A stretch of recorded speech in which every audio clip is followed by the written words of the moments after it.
Big atmosphere. Great to see Kilmarnock back up in the top flight. Killie against Celtic. Live commentary, Sports Sound on BBC Radio Scotland with Pat Bonner, Stephen Thompson and Rob McLean. Cheers, Richard. The searching examination of Kilmarnock to start the season continues after a trip to Ibrox, which had its pluses, but ended up in a 2-0 defeat. How will they fare against the team who finished above Rangers last season? Celtic, with only 3 of the starting 11 having sampled this surface. And what part will the artificial surface at Kilmarnock play and how this is going to pan out? I speak with experience from how hot it is down on the pitch. Having done the interviews down there, there is quite a drop in temperature by the time you get to the back of the main stand, which is where we are right now to do the commentary on the game. David Dickinson, the referee, just that one change. In case you've just joined us, among the 22 who start here, it's Lewis Mayo returning, having been ineligible to play at Ibrox against his parent club last weekend. He comes back in, and Joe Wright on the bench. And Deji Satona might feature later on as well, the latest arrival for Derek McInnes and Kilmarnock. Celtic will play from left to right as we look from the main stand in the first half. We are underway right now, and Joe Hart has behind him 4,000 Celtic fans. Only one stand allocated to the Celtic team. That's a big roar for the first tackle of the match, and it was Kyle Lafferty.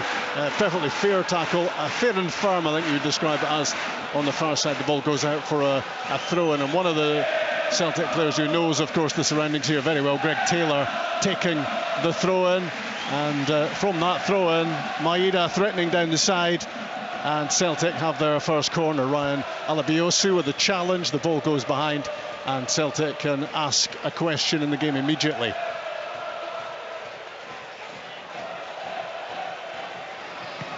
In comes the outswinger, missed by everybody. And just a little hint of desperation as Lewis Mayo wheeled and hooked that away left-footed. It was a dangerous moment for Kilmarnock defensively, as nobody got on the end of the delivery from O'Reilly. Maurice Jenz on the ball, and Callum McGregor, the captain, in between the two centre-backs. It's now with Cameron Carter-Vickers crossing the halfway line. Celtic looking to continue a pretty smooth start to the season, but that wasn't a smooth cross-field ball from Carter-Vickers, nowhere near the intended target, and it bounces out for a throw-in for Kilmarnock on that far side. I guess all the players will be looking with glee at that shaded area on the far side. It's just a thin sliver of shadow on the far side. You'd really want to be in there if you could. Oh, you want to be a Killie right winger right now, I tell you that. I mean, there is absolutely no air out there on the pitch, and that's why it's going to be so important for Kilmarnock when they do have the ball to keep it. You don't want to be chasing this Celtic team all over the pitch. Here's the first involvement for Ryan Alabiosu. He just trod on the ball as he was picking up pace down the right-hand side. He is in that shaded area on the far side, and he might want to stay there as well. And he was looking for the first time to get forward in the game. It all broke down for Kilmarnock, and there will be a free kick now for the Scottish champions. A late challenge. And this is about 35 yards out from goal, left of centre for Celtic. Yeah, and it's an opportunity for Celtic to test the goalkeeper. He's a big goalkeeper, and just looking at him, he's almost within oh, they've taken it quickly. Yeah. Tried to spring Kyogo into the box. He's gone down, and in the end the ball is booted out off Maeda for a goal kick. Well, the Celtic fans from about 100 yards away were pretty convinced that should have been a penalty. There were so many bodies in the way, Rob, it was hard to see. Kyogo definitely goes to the ground, kind of limping back to his feet now, but it was very difficult to see if there was any real contact with Kyogo from one of the Kilmarnock defenders from the quick free kick. But just in that Kilmarnock break before the free kick, the reason it broke down was because he stood in the ball because of the pitch. You cannot run with the ball on this surface, or it's very difficult to do that. I was going to make that point actually, and Maeda, when he picked up the ball a couple of times on the halfway line, he tried to run with the ball, but it just, you can't pick up speed with it. No. That's the problem. And I suppose that's the point, the new arrivals for Kilmarnock, and there are quite a few of them. They've only had one game maximum on this surface as well, that opening weekend game in which Kilmarnock equalised late on. Ash Taylor has their only goal of the season, and he made it 1-1. Jenz is down injured for Celtic on that left-hand side. Yeah, I think he's holding his groin. I didn't see the incident. The ball had kind of gone away by the time he was on the ground. He's getting back to his feet now. He maybe just took one in the unmentionables. Yeah, I think so. He's getting back to his feet now. I think so. Just looking at Kilmarnock, though, they've set up with a back four. We thought they might have went to a back three. It's done a back four. They've got the two sitting players with Power and Donnelly in the middle of the pitch, and they've almost then allowed, you know, maybe it's almost like a 4-3-3, you could say, and that allows them maybe to put pressure on Celtic higher up the pitch. Maurice Jenz was just gesturing over to the touchline there. I was trying to interpret the gesture, but it could be dangerous to have a stab at it, to be honest. I think he may have ripped his shorts apart from anything else. I'm not sure, but we'll find out. You get all the detail in this show. Fraser Murray with the layoff, as Kilmarnock look to attack down the right side with that man Alabiosu again. A lot of excitement around him. He must be about 6'4". Yeah, very athletic. Certainly looks it, yeah. Very tall player. And he is on the right side of the pitch. He's in the right back position at the moment. They'll want to get him forward if they can, but needs must for Killie today, and they will expect to be under a fair bit of pressure. Lovely bit of skill, footwork from Josip Juranovic, took Rory McKenzie out of the game. Now it's Matt O'Reilly in the middle. Liam Donnelly snapping at his ankles, not wanting to give him any time on the ball. Kilmarnock have to do that. They have to be in Celtic's faces, but O'Reilly just drifts around the pitch, and sometimes difficult to pick up offside on that far side. Greg Taylor straying, and up went the flag. And we've played 5 minutes. Kilmarnock 0, Celtic 0. It's been pretty much all Celtic in terms of possession of the ball. Not able to move the ball as quickly as they'd like because of the surface. Not really managing to test the goalkeeper yet, but all the possession, you'd expect that from Celtic. I mean, Kilmarnock last week had 27% of the possession at Ibrox. It's probably going to end up in a similar amount this afternoon. Do you just carry these stats around with you, yeah? That was in the top of my head. I must have had it in Sportsline last Saturday, sorry. Sam Walker hammers it downfield. It goes beyond Rory McKenzie. He's bouncing at the edge of the box, and just that little moment of indecision, just a split second there as the ball threatened to stick on the pitch, and Juranovic headed it back to Hart. Absolutely, Robin, and it checks up also, so when you play a pass, instead of it running through, it can almost check. Great pass from Taylor. Maeda into the middle. Kyogo scores. It was as simple as that. And Kilmarnock's resistance has lasted only 6.5 minutes. Down the side from Taylor, in from Maeda, in off the inside of the post from Kyogo. Straightforward Celtic, and they're a goal up already. Yeah, great start for them, and it was so easy. You're absolutely right. Maeda's on the inside, in that inside left channel, and he runs into the space, and nobody's really probably tracked him, and he gets in behind the defence, and it was a lovely little ball just across the 6-yard box, and there was Kyogo with that little sharpness, that bit of pace to get in front of the defender and just knock it in past the goalkeeper, and Celtic go one up. Very, very simple. I'm looking at the situation. Kilmarnock having four, almost like it's a 4-2-4 when they're attacking, and they try to go into a 4-4-2 when they're defending, but the two centre-halves in that situation. Well, the right back for me, Alabiosu, he was certainly caught out there. The pass from Greg Taylor is absolutely brilliant. The movement from Maeda, superb, but it's far too easy from a Kilmarnock perspective for him to be in from a straight pass. And then the ball rolled across the 6-yard line, and Kyogo, you know, his movement in the box is so sharp, gets there in front of the Kilmarnock defender to tap home. A really soft goal for Kilmarnock to lose, and really disappointing for them to be only 6 minutes into the game and be a goal behind already. Kind of long afternoon for them now. Yeah, I mean, one of Derek McInnes' messages in the dressing room beforehand would have been, if Celtic are going to win this today, make them work for the win. Yeah. Don't give them anything cheap, and that's a cheap goal to concede, isn't It's it? the first goal. The first goal is so vital and so early in the game.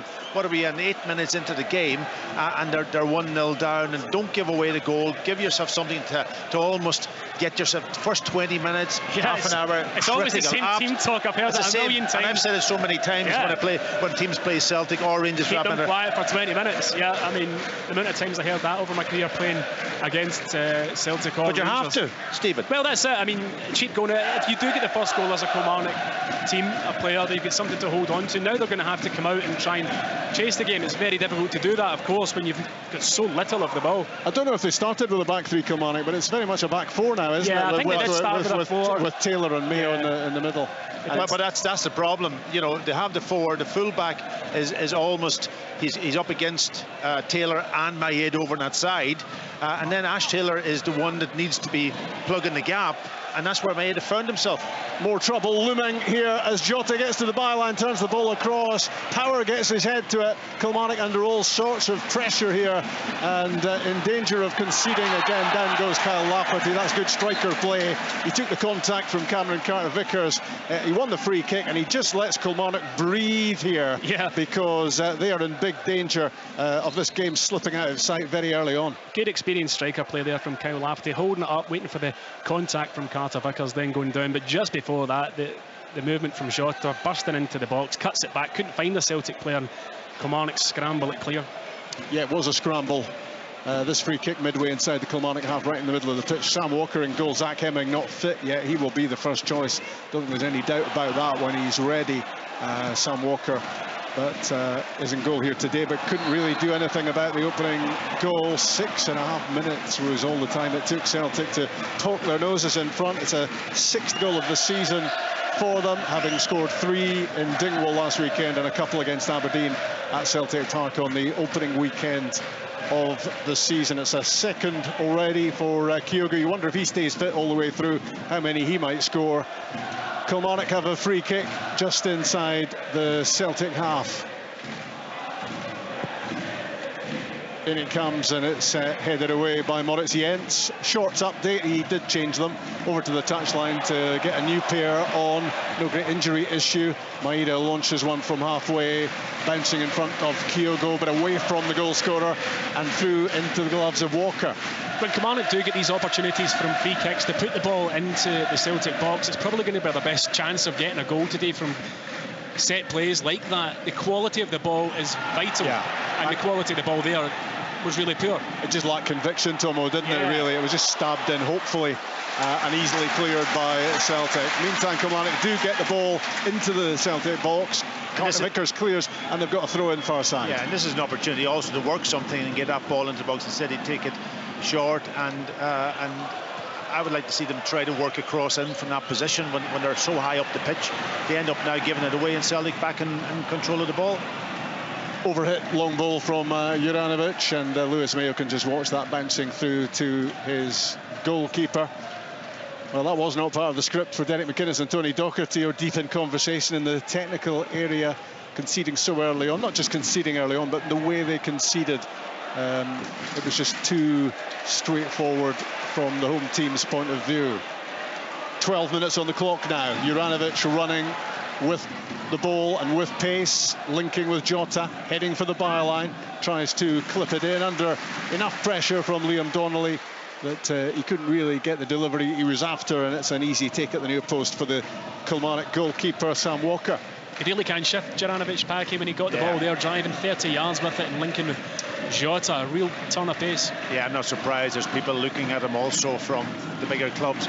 He's got that. He showed a little bit of skill out on the pitch there, with a bit of composure also to beat his opposition player and drive forward. And yeah, you're right about the pace. He's also got a shot on him too from around about 25 yards we've seen in the past.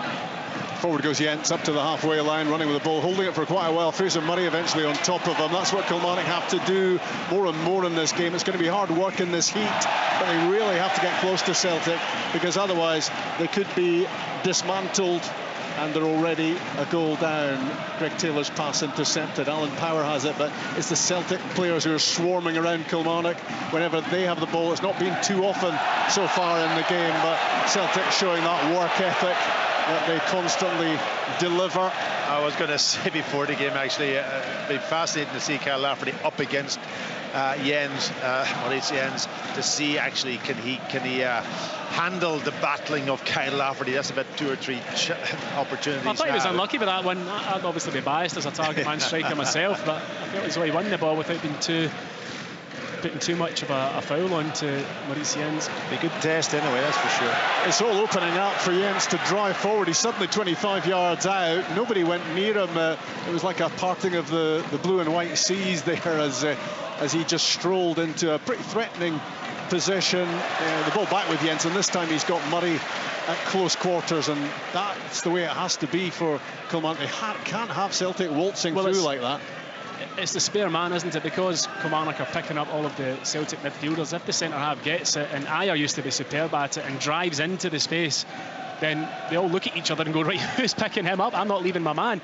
And he did really kind of drive 20 yards untouched there with the ball.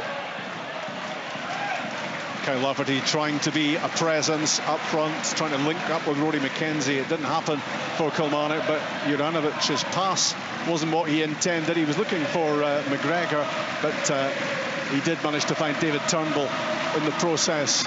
Haven't really seen David Turnbull in the game so far. Celtic haven't required him so far, and already they lead. And their fans are, well, many of them bathed in sunshine behind Joe Hart's goal. Nothing for the Celtic goalkeeper to trouble him on a Sunday afternoon so far. Turnbull to Carter Vickers inside the Celtic half, and back again with Turnbull looking to claim a midfield place. Easier said than done. Now it's all about Jota against Dorset. Good defending from Jerry Dorset. He's got a shift on today to try and cope with Jota, who takes a quick throw, and it was flicked in and cleared by Alan Power. Up to Kyle Lafferty, looking for a free kick, doesn't get it, but Celtic give the ball away. And it's Alabiosu to Donnelly in the midfield. There's just no time for Kilmarnock to get settled in this game at all, but it's a great bit of ball winning from Ryan Alabiosu, and now he's charging down the right, and there are 2 in the middle. Plays it in, stabbed away by Carter Vickers. Moritz Jenz gets on the ball, puts his foot on the ball, cams it down, plays it out to Greg Taylor.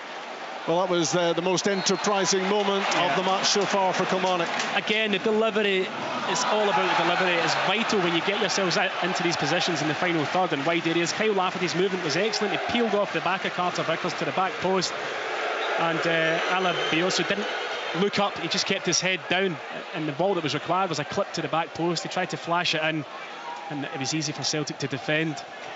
The reason for the booing, there was a little bit of afters between Greg Taylor and Rory McKenzie, who know each other very well. Don't know if they were pals when they were together here, but they weren't pals a couple of moments ago. But nothing serious, and Celtic have possession with 16.5 minutes gone at Rugby Park. With BBC Radio Scotland, part 1 of a Premiership double-header. Hearts against Dundee United at Tynecastle later on. That is very intriguing, just to know how Dundee United will respond to what happened for them last Thursday night. Yeah, I'm just looking again at Kilmarnock's midfield. It's almost man for man they're going. They've been given a responsibility of, here's a cross. Yep, and it was O'Reilly. He is an enormous goalkeeper, I've got to say. He must be 6'6", is he? He stands above absolutely everybody on that pitch, Stephen. Gives him a fair old head start, doesn't it? Yeah, it does. I mean, if you're putting the ball into the box, you've got to get it away from him, that's for sure. That was an easy take for him. But just going back to the midfield situation with Kilmarnock, I think McKenzie's given the role on McGregor. You've got Alan Power on Turnbull, and Donnelly is picking up Mattarelli, and no matter where they go on the pitch and they cross over, they'll go with them, and that could be, they've got to get that right, put it that way. Clumsy challenge on the halfway line on Taylor from McKenzie, and yeah, I think they've got something going on, those two, the former teammates. Free kick Celtic just inside the Kilmarnock half. Kyogo with the only goal if you joined us late.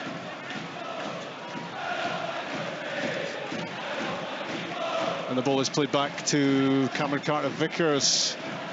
Carl Starfelt on the bench, as he was last weekend. An unchanged Celtic team. Moritz Jenz, goal scorer, and Dingwall plays it into the heart of the Kilmarnock defence, headed away by Ash Taylor, then hooked downfield by Rory McKenzie, who was caught by Callum McGregor a little bit late, and the free kick is given by David Dickinson. Celtic 11 days away from the Champions League draw. They don't have the clutter of European qualifiers at the moment. It's all very straightforward. They can concentrate fully on getting a strong start to the Premiership campaign, and it's a week on Thursday to find out who will face them in the group stages of Europe's elite club competition. Yeah, I think they'll be excited about that. To be honest, they've done the hard work last year to get there, and now they've got to go out. It'll be a tough group, there's no doubt about it, and it'll be a big test for them. I think that'll be more the benchmark this year rather than the league in many ways, because and it'll be interesting to see whether Ange will change his tactics also. I doubt it. It really does. I can't see it. That was a better free kick while Packy was speaking there. Ash Taylor played it left side of the box, and Lafferty got the header and he headed it down. It was cleared, but it was better. It was finding a target. Now the throw-in for Kilmarnock, and Dorset flings it in, and Carter Vickers heads it away, and it's bouncing in the midfield for Power to try to steer it, which he does towards Fraser Murray. Back with Power, no pressure on the ball as he swings it in, but there was pressure inside the 6-yard box because Ash Taylor had stayed forward. Kyle Lafferty was in there as well, Ollie Shaw, and Celtic forced to turn that behind for the corner. The quality of the delivery was far, far better that time from Alan Power. Puts it into a really dangerous area, and you have to say it's fantastic defending from Carter Vickers under severe pressure to loop the header over his own bar. But this is what I was saying earlier, it's a good chance for Kilmarnock from set plays, corner kick. They have decent size in their team. That was certainly an encouraging moment for them, and they'll be hoping for another one right here in front of the Celtic fans behind that goal. Corner kick, left-hand side. Fraser Murray fires it in low. Lafferty came near post to try to flick it. He was well matched by Moritz Jenz. He got enough defensively. Now Celtic looking to counter. Kilmarnock have to hold them up. And Alan Power gets in a good challenge as Callum McGregor threatened to go down the right side. Josip Juranovic having a little rant at the referee. Yeah, I mean, I think the referee's right to pull it back. For me, it was definitely a foul by Rory McKenzie. He was pulling at Juranovic for about a good 10 metres there. Eventually, the referee tried to play the advantage, but has pulled it back. I'm not sure about the booking, though. I think that could be a touch harsh. Maybe it's for something he said after the incident. Yeah, it was a big delay before he took the yellow card. That's, I think, what's annoyed the fans here. If you're going to do that, do it nice and sharp and early once you give the free kick. Tony Docherty's looking for a bit of clarification, if that be the phrase, from fourth official John Beaton. In between the two managers, down there the fourth official. Carter Vickers to Jenz on the halfway line. 1-0 Celtic at Rugby Park. Taylor getting a little bit of booing from the fans who used to love him. That's the way it goes. Turnbull looking to get himself more involved in the game. But Celtic's ball out from the back wasn't great. Kilmarnock get it clear. Ollie Shaw in pursuit, and he's done really well. He rolls it inside, and well, Kyle Lafferty was about 27 yards out. Joe Hart was well off his line. I thought he was going to chip him. Absolutely. And I think he's been caught in two minds, hasn't he? And he's hit it low, and it was harmless. Here comes Kilmarnock again. Alan Power wins the ball against Turnbull on the halfway line. He's driving at the heart of the Celtic defence. This is better from Kilmarnock. Murray across goal. It was curling, it was dipping. Kyle Lafferty was coming in at the far post. It bounces just wide. Yeah, go back to that one with Kyle Lafferty. I think, Stephen, looking at his body shape, I think he tried maybe to chip him and he didn't make connection. I don't think the surface helped him. No. You know, he's seen, Joe Hart off of his line, and he's tried to get under the ball, but really couldn't get any purchase on it. We're stopping for a water break, but that's Kilmarnock's best spell in the game, just that last couple of minutes there, and the second shot coming in. It was never really going to trouble Joe Hart, but he threw himself anyway. Goes about a couple of metres past the post, and this water break is very much needed from the players out there. But it's probably at the wrong time, Tomo, isn't it, for Kilmarnock, who've had their best spell? Yeah, I know what you mean. Yeah, they were starting to find a wee bit of purchase in the game, but, you know, I suppose it has to be done. I mean, the heat is incredible. It's just, and you know, when you're out on that pitch and you're gasping for air, the players will be delighted. And it obviously gives Derek McInnes, he's got his players in a huddle around him there to have an opportunity to try and organise things better. Almost like a wee team talk for them. It's come a long way since 1994 when we were in Orlando and we weren't even allowed water on the pitch, and it was baking 130 degrees. It was actually dangerous. It was dangerous. We weren't even allowed to put it on, so I'm glad that they're look at our sound engineers just brought us water, so what a man. Absolutely top draw. Was that at Disney World in Orlando? It was a bit like Disney World with the results we were having, to be honest. Tom, I thought you ordered a glass of something else, did you not? We're going to have to settle for the water. That here. Yeah, no, I'll take the water, believe me. Yeah, so a water break down there, a water break up here, and we're just about getting back underway again. Seeing a few glasses of amber liquid passing us by. I think it might be Iron Brew rather than anything more serious. On the ball, Jenz for Celtic. Plays it down the left side. Ash Taylor has to hook it away under pressure from Maeda. Good bit of work on the floor by Fraser Murray. In goes Alabioso with another crunching challenge, really good. And he is quick.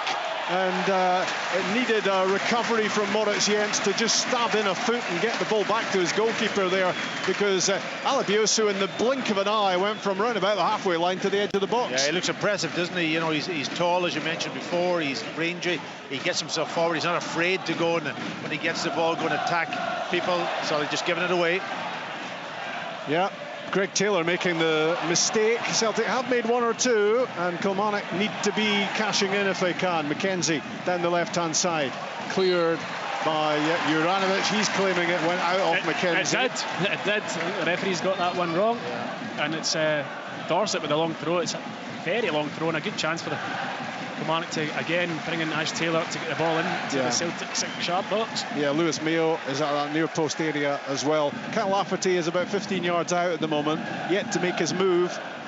In comes the throw in from Dorset. It's Carter Vickers who climbs high to head clear. Swing and a miss from Jota. In goes Dorset again. He heads it into the 6-yard box area. Ash Taylor showing all his close control to try to keep that alive, but in the end it goes behind for a goal kick. But these are better times for Kilmarnock after conceding that early goal.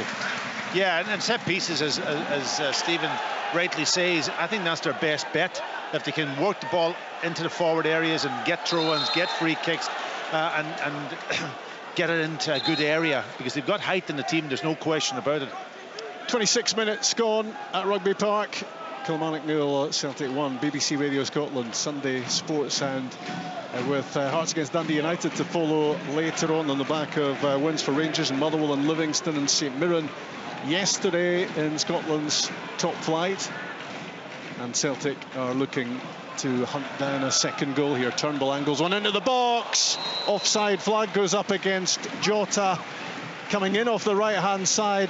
It was missed by Kyogo, but sprinting in off the side was Jota. He didn't hit the target, but it was a relief for Kilmarnock that the offside flag went up. Yeah, great ball in. I think Kyogo actually gets a shout from Jota. I think he could have headed it, but he ducks out the way of it, and Jota's there. Obviously just straight offside. Didn't time his run quite perfectly. But yeah, and he escaped the clutches of Dorset, didn't he? He got in ahead of the Kilmarnock left back.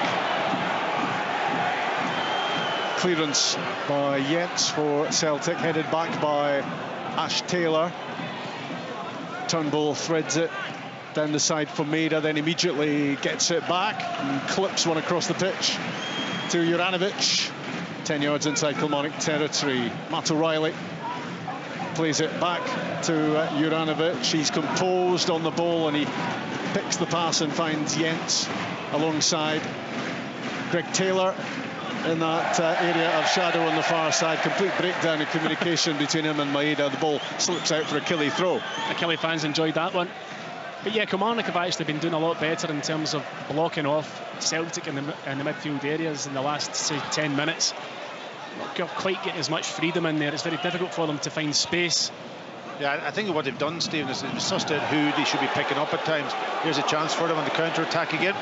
Nice bit of link-up as well between Shaw and Lafferty. And then suddenly McKenzie and Murray involved, and power, and Alabiosu, and just keeping possession, going back the way, but keeping the ball until Ash Taylor fired it straight at a Celtic player, and Celtic have the ball with Juranovic, clipped down the right side of the box for Jota. This looks dangerous. Lip to the back post, missed by Turnbull. Maeda is there to keep things alive. Back it goes. O'Reilly thought about the shot.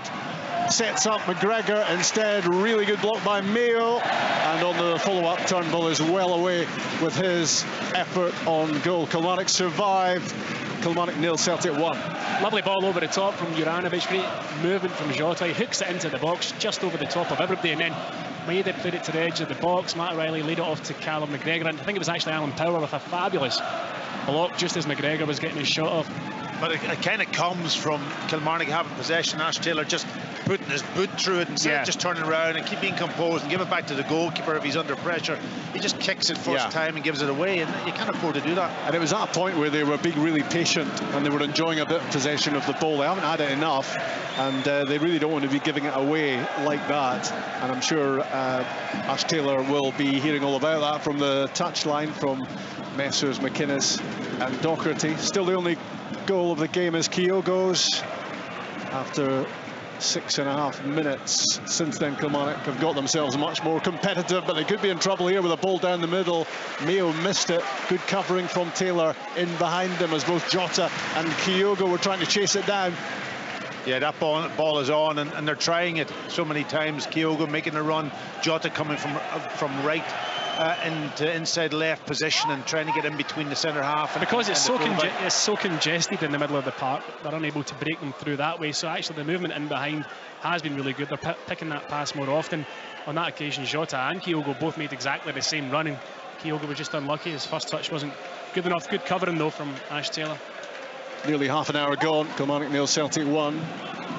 And you're with BBC Radio Scotland, comprehensive coverage as ever of the football weekend. Matt O'Reilly takes a lovely touch and steps inside and links with Turnbull. He's 25 yards out, David Turnbull, but he never looked really set for the shot. Just as well for Kilmarnock because nobody really got close to him quick enough there. Yeah, absolutely, and he could have probably maybe taken her on a couple of yards too and steadied himself and straightened himself up to get the shot away. Derek McInnes will be pleased with that. You know, if Celtic's best chances or their chances are coming from 30 yards out from shots, then he'd be quite comfortable with that. Yeah, I think where he will be very disappointed is the goal. You know, apart from that, it's the one moment that they switched off. They've switched off and they haven't picked up the runners. Nice work from Kilmarnock, building it up down the right side. Murray is there with the cross ball, but he plays it in too close to Joe Hart, and he doesn't give the two in the middle, Shaw and Mackenzie, any chance of getting on the end of that. When they do get into those areas, they need to be better with the delivery. Yeah, you're right, and they're getting into certain areas, especially down the right-hand side today, and but the crosses have not been of the quality that they need. They've got enough quality in the box too, with Shaw and with Lafferty and midfielders arriving. Taylor to O'Reilly. Mackenzie gets close. Good work from him. Good pressure. Kilmarnock win it back. Mayo clears, but only one solitary figure on the halfway line, Kyle Lafferty, and he can't get on the end of it. And possession is again back with Celtic. It's something they've got to do better is when they do have the ball, especially at centre half areas, it's not just kick it aimlessly up the pitch towards Kyle Lafferty. They've got to have a bit more quality, a bit more thought with the pass that they make, because you're basically just gifting the ball back to Celtic and then you're chasing shadows again, and in this heat it's very difficult. O'Reilly taking the ball in very nicely as he does. Good challenge though from Liam Donnelly, getting tight, not giving Celtic room on the ball, the sort of room they had when they scored their goal. That's the big blot on the landscape at the moment for Kilmarnock. The fact that they were so slack and had that split-second switch off, and that's all you need to do against Celtic to go behind in the game. That's exactly what's happened. Forward goes Jenz. Turnbull makes a move. Covering challenge from Murray. It's a scramble. Celtic come through it. They try to force their way in here. Desperate defending from Kilmarnock, and finally Ash Taylor gets it away. It was good play from Greg Taylor, actually getting himself in, using nice sharp feet to get into a position. I thought he could have got a strike away. He should have got a shot off, even if it was a toe poke. I mean, there wasn't a lot of space for him to do it. His head was down, concentrating on the ball, but I suppose he's not got that striker's instinct, does he, Packy? No. When you're in the box and you think, can I get a shot off? The ball played up to Kyle Lafferty, who reckoned he was being manhandled by Moritz Jenz. He had a fair shout as well. He turns out in the Kilmarnock fans on that side and says, why no free kick? Play goes on. Jota, right side for Celtic, scoops it up. It's long, it's beyond Maeda. And Fraser Murray can get there and clear, and he was clattered into as well. Murray, the former Hibs player, and he stayed down. It will be a free kick. And I think he's maybe just staying down to make sure he gets it, to be honest. Well, the Kilmarnock fans are hoping to see Maeda booked. He's not been booked, so they're now booing the referee. He was late with the challenge. It's one of those ones when the ball's on the touchline, the defender goes to clear it, and the striker tries to put his foot up to block the ball, and he did catch him. But the referee opted not to go into his book. The good news for Kilmarnock is they haven't suffered any more damage since that early goal from Kyogo. And suddenly we're about 12 minutes away from half-time at Rugby Park. Kyogo's second goal of the season. Sam Walker plays it down the pitch for Kyle Lafferty. Again, there's a bit of wrestling going on with the German Jenz. The ball went out for a Kilmarnock throw. Alabioso in possession, inside to McKenzie. It was an impossible one to try and control for Rory McKenzie. Long ball down the middle, headed away by Mayo. Maeda gets there for Celtic, squares it for Jota. He's 30 yards out! What a hit! What a goal from Jota! Well, he slammed one into that top corner against Aberdeen on the opening weekend. He's done it again. I think there's a question mark over the goalkeeper, Sam Walker, there, because he threw himself to his left. He's got lots to throw at it. It went through his gloves. Yes, it's a great strike. I think also, yes, the goalkeeper should have been saving it. It's 2-0 Celtic. I've got to agree. It was a great strike. He's well out, like he's out, 35 yards from goal. Least, yeah. And he takes it on. He gets it on target. He knew exactly what he was doing. The goalkeeper's seen it all the way, but when he goes and he dives, he can almost has his hands to it, and you expect him to pull off a save, and we would be talking about the save, but he didn't, and the ball goes into the back of the net, albeit up in the top corner. But he is a big goalkeeper. It's a phenomenal hit, Parky. Yeah, and I think the ball dipped. The flight of the ball. I would like to see it again. You're right. However, you're right. It was a touch of the old lettuce wrists. Yeah, I'm looking forward to seeing it again on Sports Scene as well. It's a cracker. I mean, because it wasn't right up in the top corner, and you look at the size of Sam Walker, add on the length of his arms, he got gloves to it. I expected him to be turning that either over the bar or around the post. Well, hopefully there's a good few angles of it tonight for Sports Scene to look at, but yeah, I mean, I did think on first view, and obviously we don't have a monitor here, that the ball did dip slightly, and I wonder whether it. Yeah, but the credit must go to Jota. We're not taking anything away from the quality of the strike. The strike's incredible. I tell you what, we've seen some great goals already in the first 3 weeks. Yeah, the credit must go to Jota because he's taken it on. He's first thing in his mind, I'm going to hit this. Kilmarnock have a free kick, left-hand side. Murray, it's really poor. It's a really poor delivery. I don't know whether the pitch causes you problems in that sort of situation and trying to get the ball airborne, but there was no height on it at all to get into the danger zone. It's such a waste, Rob. I mean, for me, he's trying to put it in with a bit of whip on it. Just stand it up into an area. It's an easier technique to be able to do. You've got big players, so you can actually give it a bit of height. Yeah, it doesn't need to be whipped in like that. And so often when you see wide players or players taking a free kick and they try and whip it, it hits that first man. Just clip it, stand it up, and let the players go and attack it.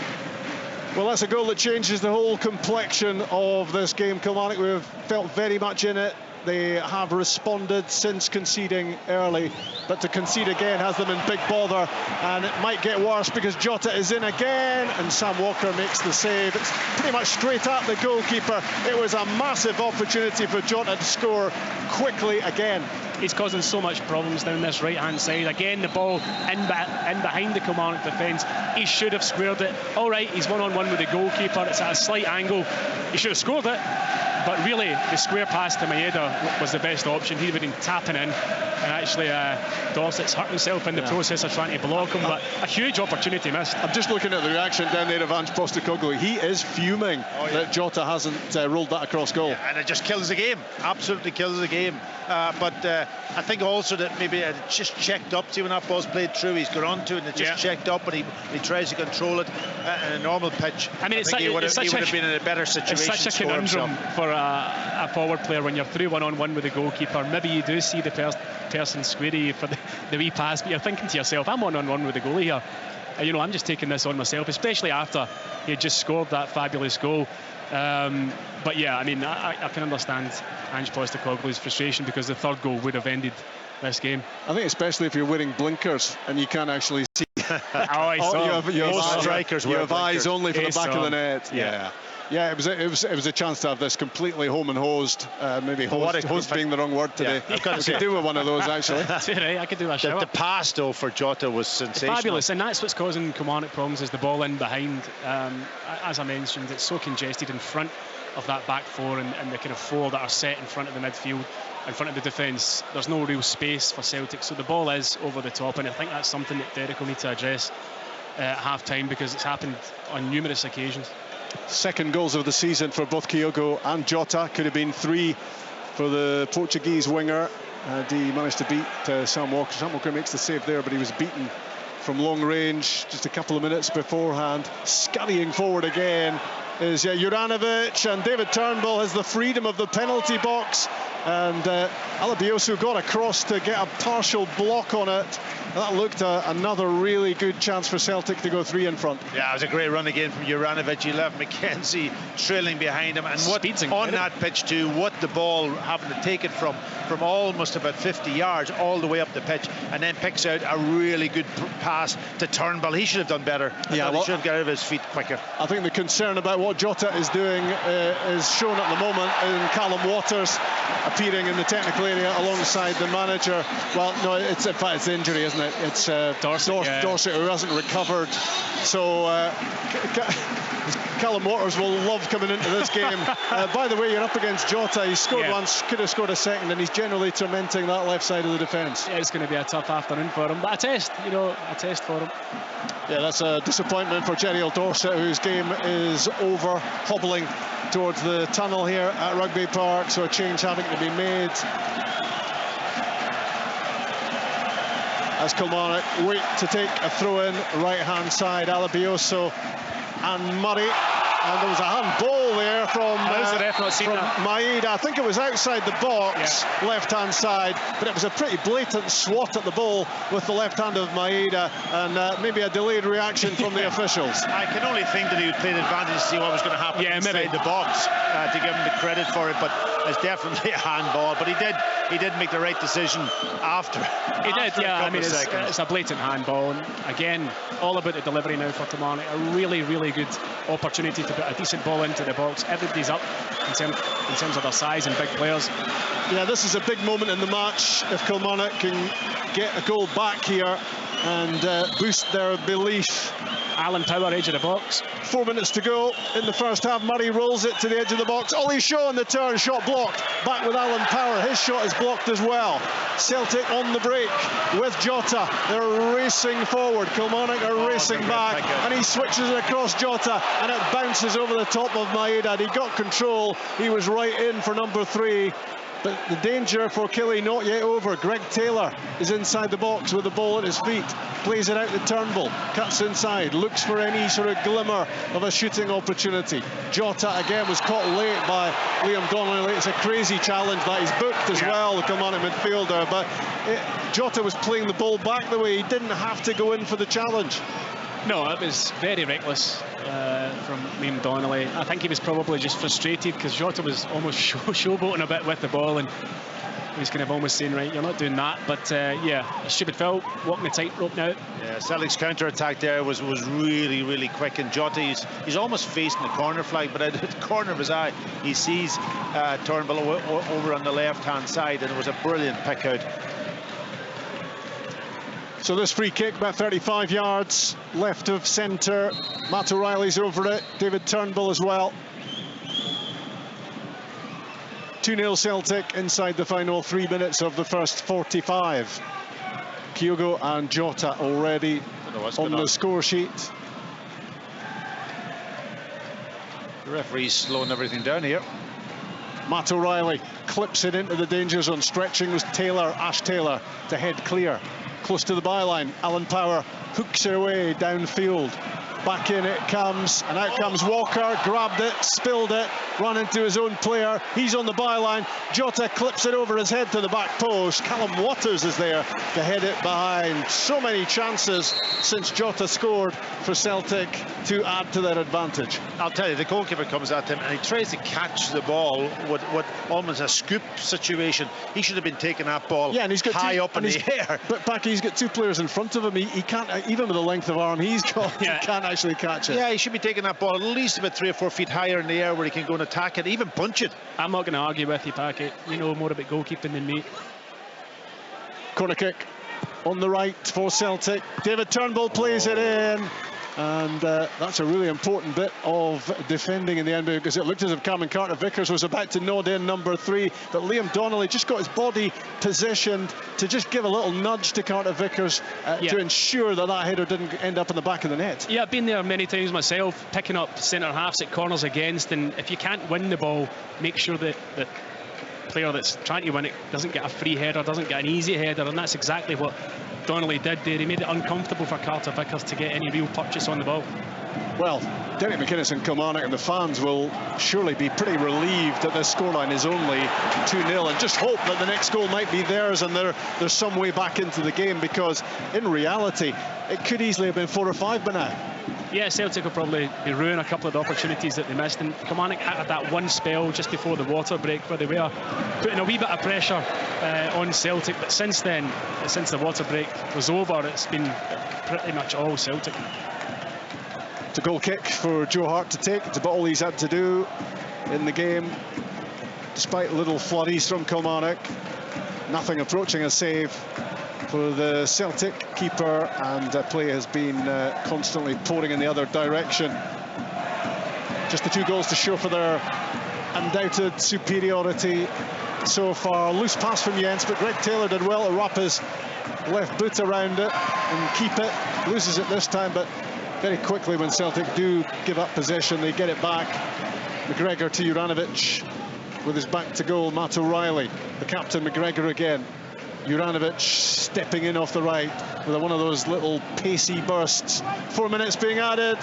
Turnbull looking to get the ball down on the left foot to a deflection, and it just dribbles wide of target. Yet another chance for Celtic goes a begging. Yeah, and little chip ball from Matt O'Reilly into the space, and Celtic getting players into that in behind. Just wouldn't sit for Turnbull, he couldn't get it set at all. It was bouncing and he was desperate to get the shot off, and in the end had to kind of hook it with his left foot, but he's out for the corner. Corner kick right side. Matt O'Reilly plays it in left-footed. Jenz tries to get there, breaks back out to the edge of the box. McGregor's effort deflected, and it's an overhead kick from Moritz Jenz. He scored in Dingwall last weekend. He scored again at Kilmarnock. It's a brilliant finish from the centre-back.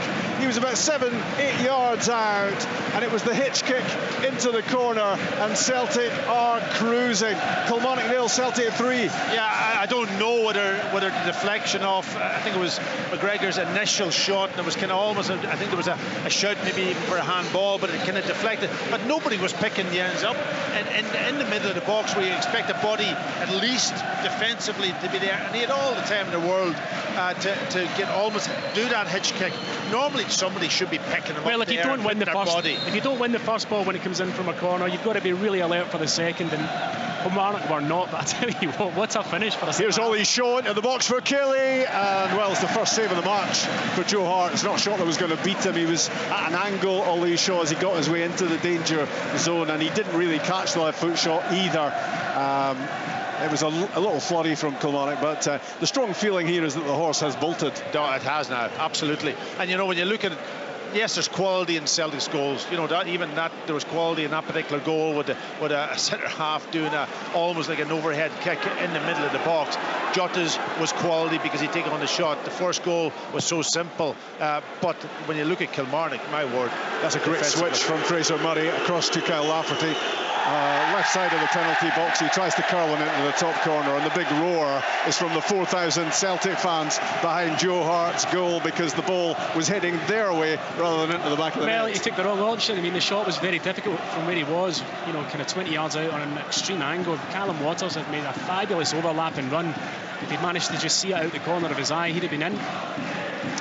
So we're deep into that 4 minutes added time spell at the end of the first half, and Celtic have this match exactly where they want it to be, and Kilmarnock cannot complain about the scoreline differential, because Celtic are worth that, maybe a bit more as well, and this has to be all about damage limitation now, surely. Yeah, and I think it's when it's warm and it's when you're chasing teams around, especially a team like Celtic, when they're passing the ball and knocking it, after a while, you know, when you're getting away with it and defensively, but as soon as you start losing 1, 2, 3 goals, it becomes so much more difficult. Yeah, there's a head knock here. Yeah, Celtic with a player down. I'm tempted to ask you, Tom, if you think the game's over, but let's not go there. Do you know, yeah. Well, I would actually, if I was asked the question, I would say yes. I'll never ask it again. There you go. 3-0 Celtic. And I mean, if it's over at 3-0, yeah, it's definitely over at 5, isn't it? yeah. I think so. It'll be interesting to see how Dundee United respond at Tynecastle this afternoon. The Celtic player is being treated. Is it Juranovic? I think it might be. Yeah. I mean, Dundee United. How do you respond from such an embarrassing, shocking performance? You know, what they need to make sure is they start the game well. If they lose a goal early in the match to Hearts, then the heads could drop. But I'm pretty sure Jack Ross will have them very, very fired up for this match. They've got to show to the fans as well, you know, a response that they care about the club, they care about the performance, because, you know, there's so much hope from Dundee United fans travelling over to the Netherlands that United could do something in the match, but I don't think anybody saw it going the way it did. So Dundee United and Motherwell out. Hearts in action this Thursday night on BBC Radio and Television. Rangers Tuesday, 2 ties away from the Champions League group stages. Half-time it is at Rugby Park, and it is going to be a long, hard, hot shift here for the Kilmarnock players, who find themselves already 3 goals behind. And to be honest, a lot of the Kilmarnock fans will be quite relieved that it's only 3. It could have been more. It was 1 after 6.5 minutes. All very straightforward, far too easy as far as Derek McInnes would be concerned. Greg Taylor played a ball down the side of the penalty box. Maeda rolled it into the middle, and Kyogo kissed the shot in off the inside of the post for 1-0. The best spell for Kilmarnock followed that when they started to become a little bit more competitive. They started to get into better areas. Delivery not good. No real serious saves required at all. Nothing for Joe Hart to do effectively, and it did seem just a matter of time before Celtic would rouse themselves and score again. That's what they did through Jota. He scored from long range against Aberdeen. Very much the same type of strike from him here, but there is a suspicion. I'll look forward to seeing it back on Sports Scene later on, that Sam Walker could have done better with it than get gloves and just turn it into the corner of the net. Great strike though it was from Jota. Could have scored again a couple of minutes later. Celtic had numerous opportunities to add to number 2 before they did score again. It was a Callum McGregor deflected shot. The ball spun up in the air, and there was nobody near Moritz Jenz. The problem for him was he was back to goal, but a hook shot took care of that. The overhead kick beating Walker, and Celtic are in cruise control at 3-0 up at half-time. Kilmarnock versus Celtic. Oh, chance, yes, he's got it! Live on Sports Sound from BBC Radio Scotland. I grew up with deaf parents. I grew up learning sign language. I missed out on a lot of music during my all-important teenage years. By contrast, I absolutely love music, and my teenage years were fantastic. Can comedian Mark Nelson help fellow comic Ray Bradshaw discover the musical youth he missed out on? I've genuinely heard you talk about this gig more than I've heard you talk about your kids. Best day of my life. No, it's not even a contest. And there's some extra inspiration in store as Ray searches for the tunes to rock his world. DJ Karen Dunbar. A woman came up and says, will you play Band of Gold for my mother-in-law? And it was like a Lourdes experience. Def Jam. Available now on the BBC Sounds app. It's a great listen, actually. If you haven't heard it, do make sure you catch up with the guys at the BBC Sounds app. Ray will actually be alongside Stuart for Off the Ball. That'll be getting underway at 2:55 this afternoon. You get it on BBC Sounds FM and online at BBC Sounds Extra, medium wave online. On digital, we'll be continuing, of course, with Sports Sound by then. Getting very close to kick-off in the second of our matches, which is from Tynecastle as Hearts take on Dundee United. The SWPL action up and running for the afternoon. Dundee United women already 2-0 up, approaching half-time. Away to Glasgow women, Cassie and Harkin with the goals for United. Glasgow women looking to, well, clearly do an awful lot better than the thrashing they suffered at the hands of the champions Rangers last week. Hibernian and Hamilton, Partick Thistle and Celtic, Spartans and Hearts all getting underway in the next 6 or 7 minutes. Aberdeen women against Rangers women is the live stream at the BBC Sports Scotland website. That's at 4 o'clock. And Motherwell against Glasgow City also starting at 4 o'clock. It's a 3 o'clock start at Tynecastle. Hearts against Dundee United. John Robertson and Lee Miller will be joining us in the build up to that, and then alongside Al to bring us full live commentary. Midway through the commentary from Rugby Park, well, it's only one team in it. Celtic 3-0 up at Kyogo, Jota, Jenz with the goals, or Jenz with the goals. Could have been even worse for Killie. Celtic should have had a penalty as early as the 3rd minute when Kyogo was impeded in the box. It wasn't given. It's immaterial, I guess, at this stage. And we're pretty sure that up until the 37th minute, Kyogo had only one touch in the match, and that was the score of the goal in the 7th minute. Not. Honestly, there was a stat came up, I think it was 20 minutes in, saying that he'd only had one touch at that stage. And so we kept looking, and until he actually played the ball through for Jota when he came in on the angle and had the shot saved, we didn't notice Kyogo having another touch of the ball. Yeah, no. Well, you saw Haaland yesterday, 8 touches he had in the game for Man City, so see if he can beat that. Yeah, but he doesn't have to. No, he threatens, doesn't. He just threatens the back. There's enough players out the middle of the pitch to get involved in the game and pass the ball. He is the one that's always threatening the back of them, and that's why he's such a difficult player. And then when the opportunity came to him, he was sharp. He was in first. So I would prefer a striker like that. To be honest, have been all over the. Believe you me, I mean, I've played in matches where I've had 30 bad touches and not scored. I'd rather have one good touch and see it in the back of the net. Well, look, he scored the goal. He should have had a penalty early on. We didn't get a good view of it. You wouldn't have done it. It would have been on your blind side. But no, yeah. I mean, the free kick's taken quickly, and he's quite clearly impeded. I think it's Salabiosu who gets in the way. Look, Kilmarnock have the surprisers, I think, with the back four, didn't they?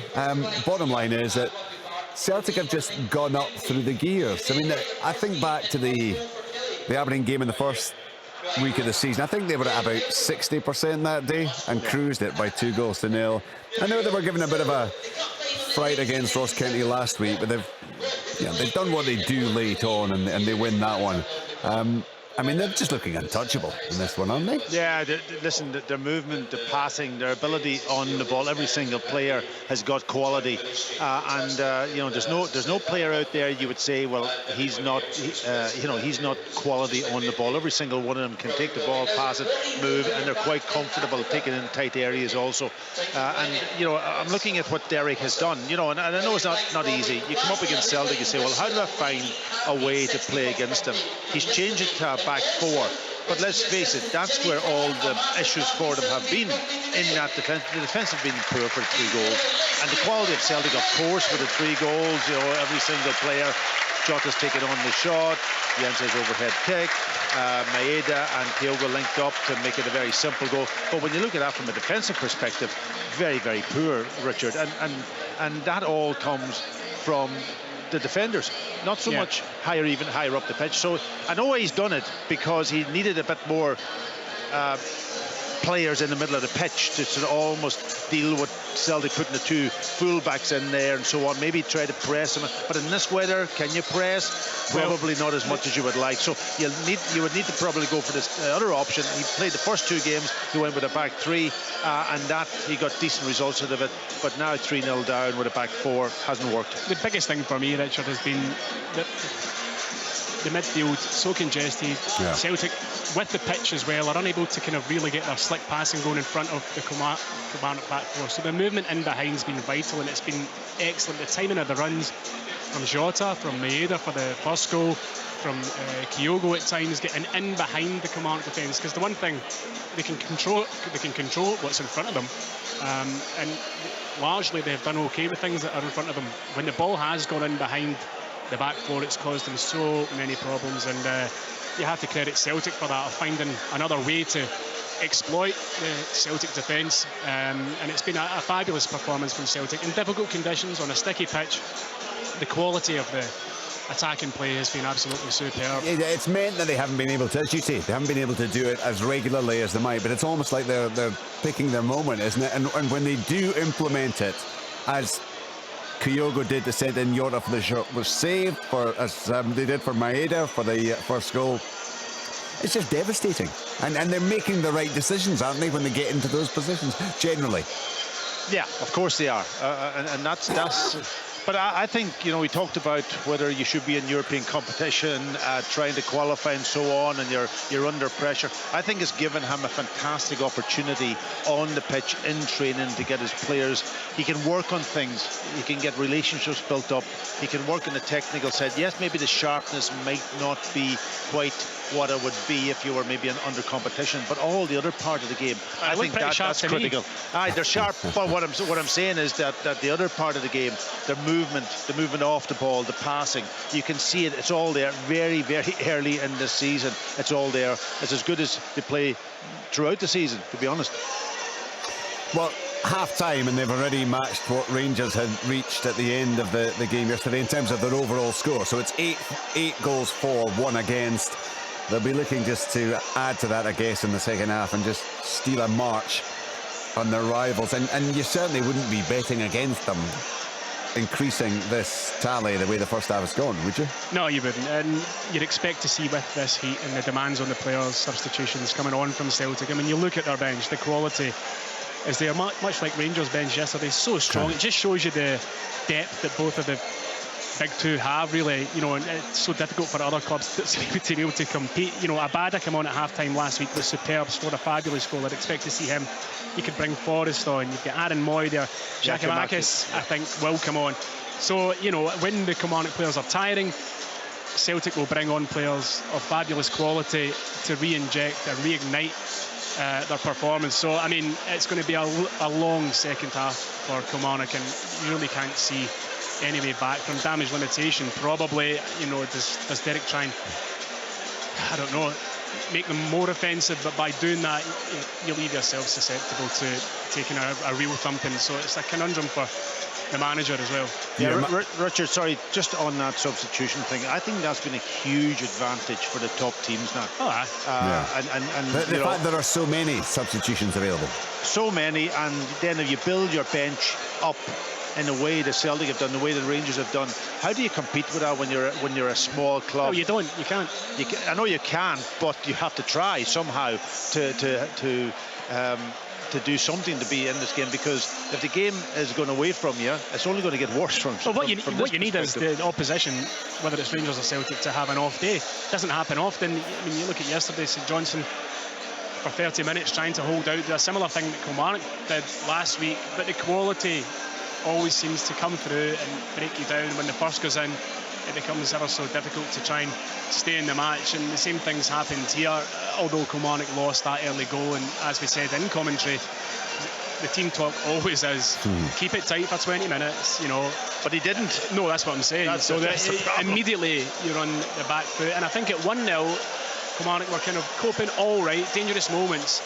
But when the second went in after that goal, which was a fabulous strike from Jota, I mean, you'll have seen it definitely. So you think it's definitely a goalkeeping error? I must admit, just seen the first time in the telly and thinking, what a great shot. And then Rob expressed doubts, and then you guys picked up on it as well. Yeah, as soon as you see the replay, it's the classic lettuce leaf wrists. I mean, he's got his hand to it, but it's all he's done is just guided it into the top corner. So suddenly, what looked like an explosive, magnificent goal, you've got real doubts over. You've got to accentuate the positive. It was a great strike, yeah. but the keeper's there, and he's got his hand to it, and he's got to save it. Well, I mean, and he is 6'6", is he? Yeah, he's an enormous goalkeeper. He's there, and he just pushes it up into the corner. Absolutely. No, I mean, Derek McInnes will be furious that he hasn't kept that one out. And then, of course, you give Moritz Jenz all that space in the box, and maybe you think, well, it's a centre half, we're going to be fine. And he only goes and does an overhead kick and finds the bottom corner. But nobody's picking him up, Richard. That's the point. I know, but you still have to execute it. How many generally, Pat, how many central defenders that you played with would have been able to execute perfectly a 10-yard overhead kick into the bottom corner? Yeah, but it's not one of them where he has to jump up in the air and do an overhead, I can't believe you're giving him no credit for this. I'm not saying I'm not taking anything away whatsoever. Sorry, hold on a minute. I'm not taking anything. What I'm looking at from a Kilmarnock perspective is that nobody in the first instance is second him up. If their body, even if their body was behind him, he wouldn't be able to execute that. That's what the point I'm making. For Jenz, absolutely. 2 goals in 2 games for him coming into a new club is unbelievable start. Well, the thing is, you try and stop Celtic and you try and look at their attacking players and how to stop them. But then Celtic, again, last week, Jenz scored a goal. They can score from anywhere in the pitch, so it's such a difficult animal to tame. You mentioned that Erling Haaland stat from yesterday. I've just seen a further stat here. Apparently, he completed just 2 passes in that game yesterday, and one for a goal. One of them was kickoff. Oh, really? There you go. I mean, one for a kickoff and one for a goal. It certainly didn't seem to hinder the performance from Man City. Much like Kyogo, he occupies defenders. His movement's superb. Well, look, it's been all about Celtic in the opening 45 minutes. Can Kilmarnock find something? Can they give themselves some kind of hope in the second half? Live commentary with Pat, Tomo and Rob. Cheers, Richard. And that vital statistic, of course, is Kilmarnock 0, Celtic 3, and it's a differential that could get a whole lot worse if Killie aren't up to the job in the second half. The teams as they were, Killie made that first half change, enforced, of course, with Dorset going off and Callum Waters coming on. Other than that, it's as you were, but Celtic have got that embarrassment of riches on the bench to go to whenever they fancy, to freshen things up and maybe create new problems for Kilmarnock. And let's face it, they've got enough problems already on the wrong end of a 3-0 as Greg Taylor plays the ball forward, headed away by Mayo.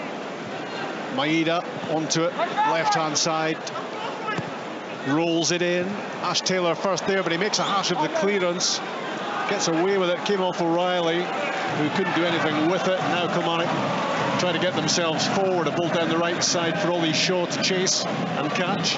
Jenz tries to get close, reversing it to the byline. Shaw, Murray tries to get there, back goes Turnbull, really good backtracking from him, picking up Murray, who was threatening, and the ball ends up going out for a throw-in. Right-hand side, Ryan Olabiosu for Kilmarnock. He's just shown us little flickers of what he's all about, but sadly it's all added up to very little for Killie so far. Power fires a pass forward, Shaw reaches out a right boot towards it, but he was never going to control that. Goes behind for a goal kick to Celtic. Yeah, that was an opportunity for them, started the second half, just to work something, to get the ball into the box, and it just didn't happen for them. Celtic passing it out, Hart to Jenz on the byline, down the touchline it goes, and it's out on halfway for a throw-in. They don't have also Dorset, who went off. They don't have him for the long throw. I don't know if there's anybody else in that team that could take on a long throw to get it into the box from that position high up the pitch. It's what you do, isn't it, for Kilmarnock in this second half, how much you push to get some sort of crumb of comfort out of the game in an attacking sense, but you commit bodies forward, Tomo, and you take your chances. Yeah, I mean, it really is a game of chance, because if you do overcommit, Celtic's quality will counter you and inevitably lead to a goal. That was a wee chance there, a half chance. Good link-up play from Kyle Lafferty into Ollie Shaw. Just kind of scooped his shot high and wide. The ball back with Cameron Carter-Vickers. Kyle Lafferty looks to put some pressure on, and the ball does end up at the feet of Callum Waters, the Killie first half sub on the halfway line. McKenzie looking to chart a passage down that side. The ball switched across by Shaw, but it doesn't come off. It doesn't find a teammate. It hands possession to Celtic, and Celtic don't need any sort of helping hand here today. Turnbull picks up possession, left-hand side, gives it to Maeda against Ole Boyosu. And that's a clumsy challenge rather than anything else from the on-loan Arsenal youngster, and it's a free kick for Celtic just outside the box, left-hand side, a couple of yards from the byline. Yeah, Maeda's not a Jota. He's not a tricky player. He's not one that's going to drop a shoulder. He just knocked the ball by you and run, and that's all you've got to be worried about. So don't go too tight. Don't go too tight, and allow him to get past you, which he has done in that instance, and then you give away the free kick to put real pressure on your defenders. It's like a short corner this for Celtic. O'Reilly and Turnbull are debating what happens next. It's Turnbull who chips it in, and Kyogo's header comes back off the bar. Then it's Maeda, and a looping follow-up effort from Greg Taylor goes into the gloves of the goalkeeper. Well, he might not have had many touches in the game, but he very nearly had a second goal, Kyogo. Yeah, and it's his movement. His movement is so difficult to defend against. The ball in is fantastic from Turnbull. Just a wee flighted ball into the middle of the 6-yard box. Kyogo flicks it, and you think it's going to just nestle in the far top corner, but it comes off the face of the bar. Just a little bit of pocket of space, and he goes and exploits the space with his movement. His anticipation is just sensational. It's one of those ones that seems to be going in slow motion. It did, yeah. Header from Kyogo. Here's a ball inside Olabiosu for Maeda. It was a lovely pass again, top quality stuff, and this time the youngster does well to get a boot to it and send it behind for a corner kick, but the pressure is not going away here for Kilmarnock. Short corner taken by Turnbull to Jota. He tried to roll it along the byline for Matt O'Reilly. Thankfully Waters saw it coming. He's gone behind for another corner. Taken short again by Jota to Turnbull.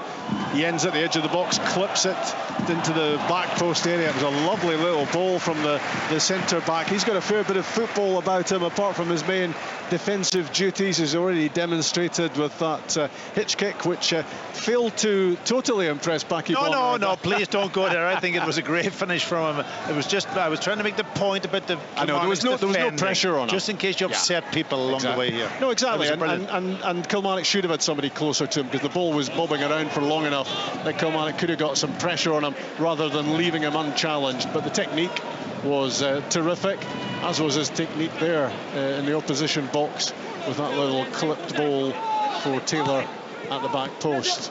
Kilmarnock getting down the pitch, a throw in for Olabiosu, a claim for handball not given, and a long ball over the top of Luis Mayo finds Kyogo, and they just went shoulder to shoulder, the pair of them. The Celtic striker bundled over. He was looking for a free kick, not given. It was right on the edge of the box, maybe even going into the box. It looked to me like they both just lost their balance. Kyogo's obviously a bit disappointed, but clearly Richard pointed out they should have had a penalty in the first half. But for me, I think they were both losing balance and just fell to the ground. I would agree with you, Stephen, on that one. Referees, I think it's the referee's first time that he's refereed a game with either Celtic or Rangers in it, apparently. But it's an intensive game for him. Meantime, down the pitch, challenge from Cameron Carter-Vickers on Ollie Shaw is penalised. It's just 5 yards inside the Celtic half. And the scoreline remains the same with 51.5 minutes on the clock. Kilmarnock 0, Celtic 3. Kyogo, Jota, Jenz, all scoring. There could have been more.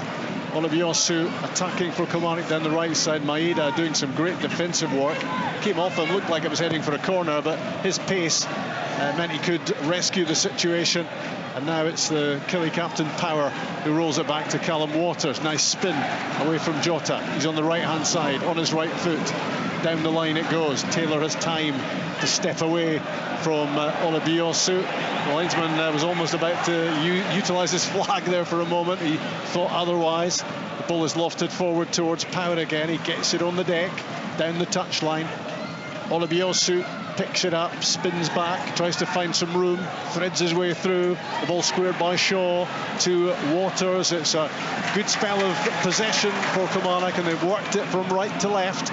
And now Murray at the corner of the penalty box looks to get the shot away, but those hooped shirts were just homing in on him, and they closed him down and they blocked the effort. And now Jota looks to start an attack for Celtic. Across comes Power, and the ball goes out for a throw-in. Ash Taylor takes it quickly. He takes it too quickly. And he was in mid-air when he threw it. He did. And the ball was never on the pitch either.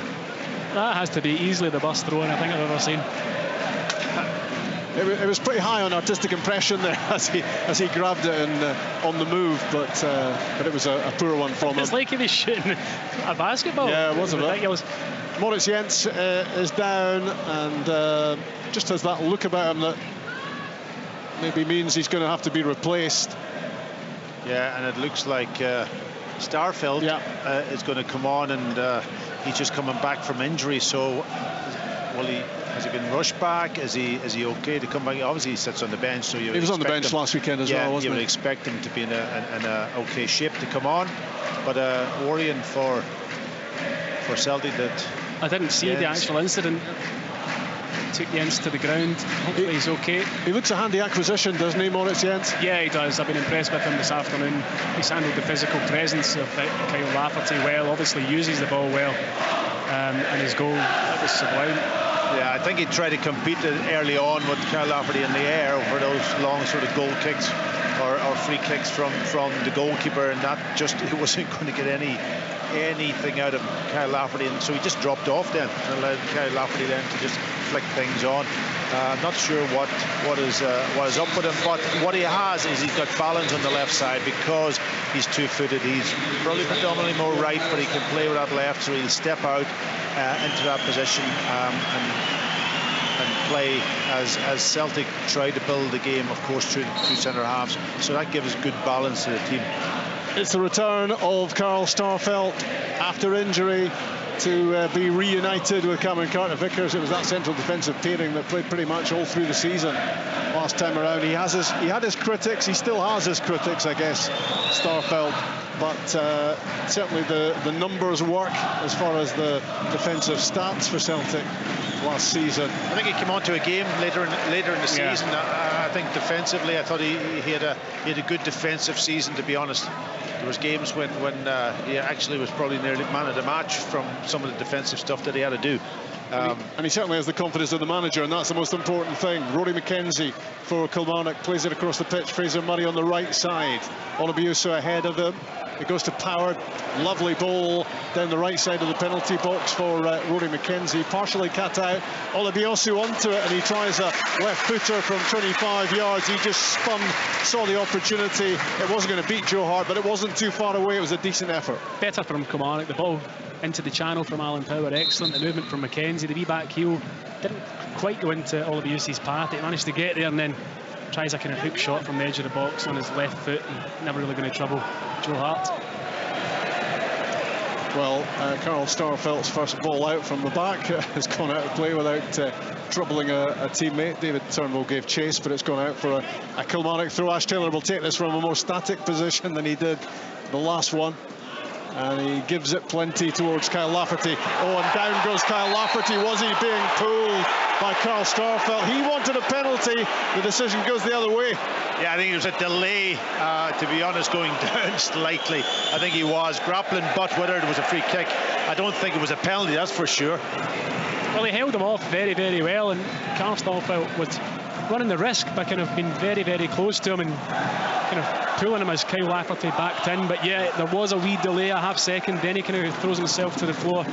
Took a good look at it. I don't think it was a foul to Celtic. No. That's the other thing you've got to point out. I think at worst it was 6.5 dozen. Yeah. But there was certainly contact between the pair, and clearly the referee's ruling is that Kyle Lafferty had backed into Carl Starfelt because he took a grip of the Kilmarnock striker. He's not had a great start to the game, Starfelt. He's lost possession, and the ball is with Lafferty just outside the box now, trying to escape the clutches of Carter Vickers. Waters in support, tries to get the ball in the box. Juranovic blocks it. Now it's Ollie Shaw out on the left-hand side, just stumbling and falling, and don't think it was a foul. He throws his arms wide, but there wasn't a free kick there forthcoming for Kilmarnock, and they had got themselves into a good situation. Down goes Kyogo in the centre circle. He was just swatted aside, brushed aside by Alan Power. Play goes on rightly. Callum Waters with the cross ball. It's poor. It doesn't find Lafferty. Olabiosu tries to put a bit of pressure on. Taylor gets it clear.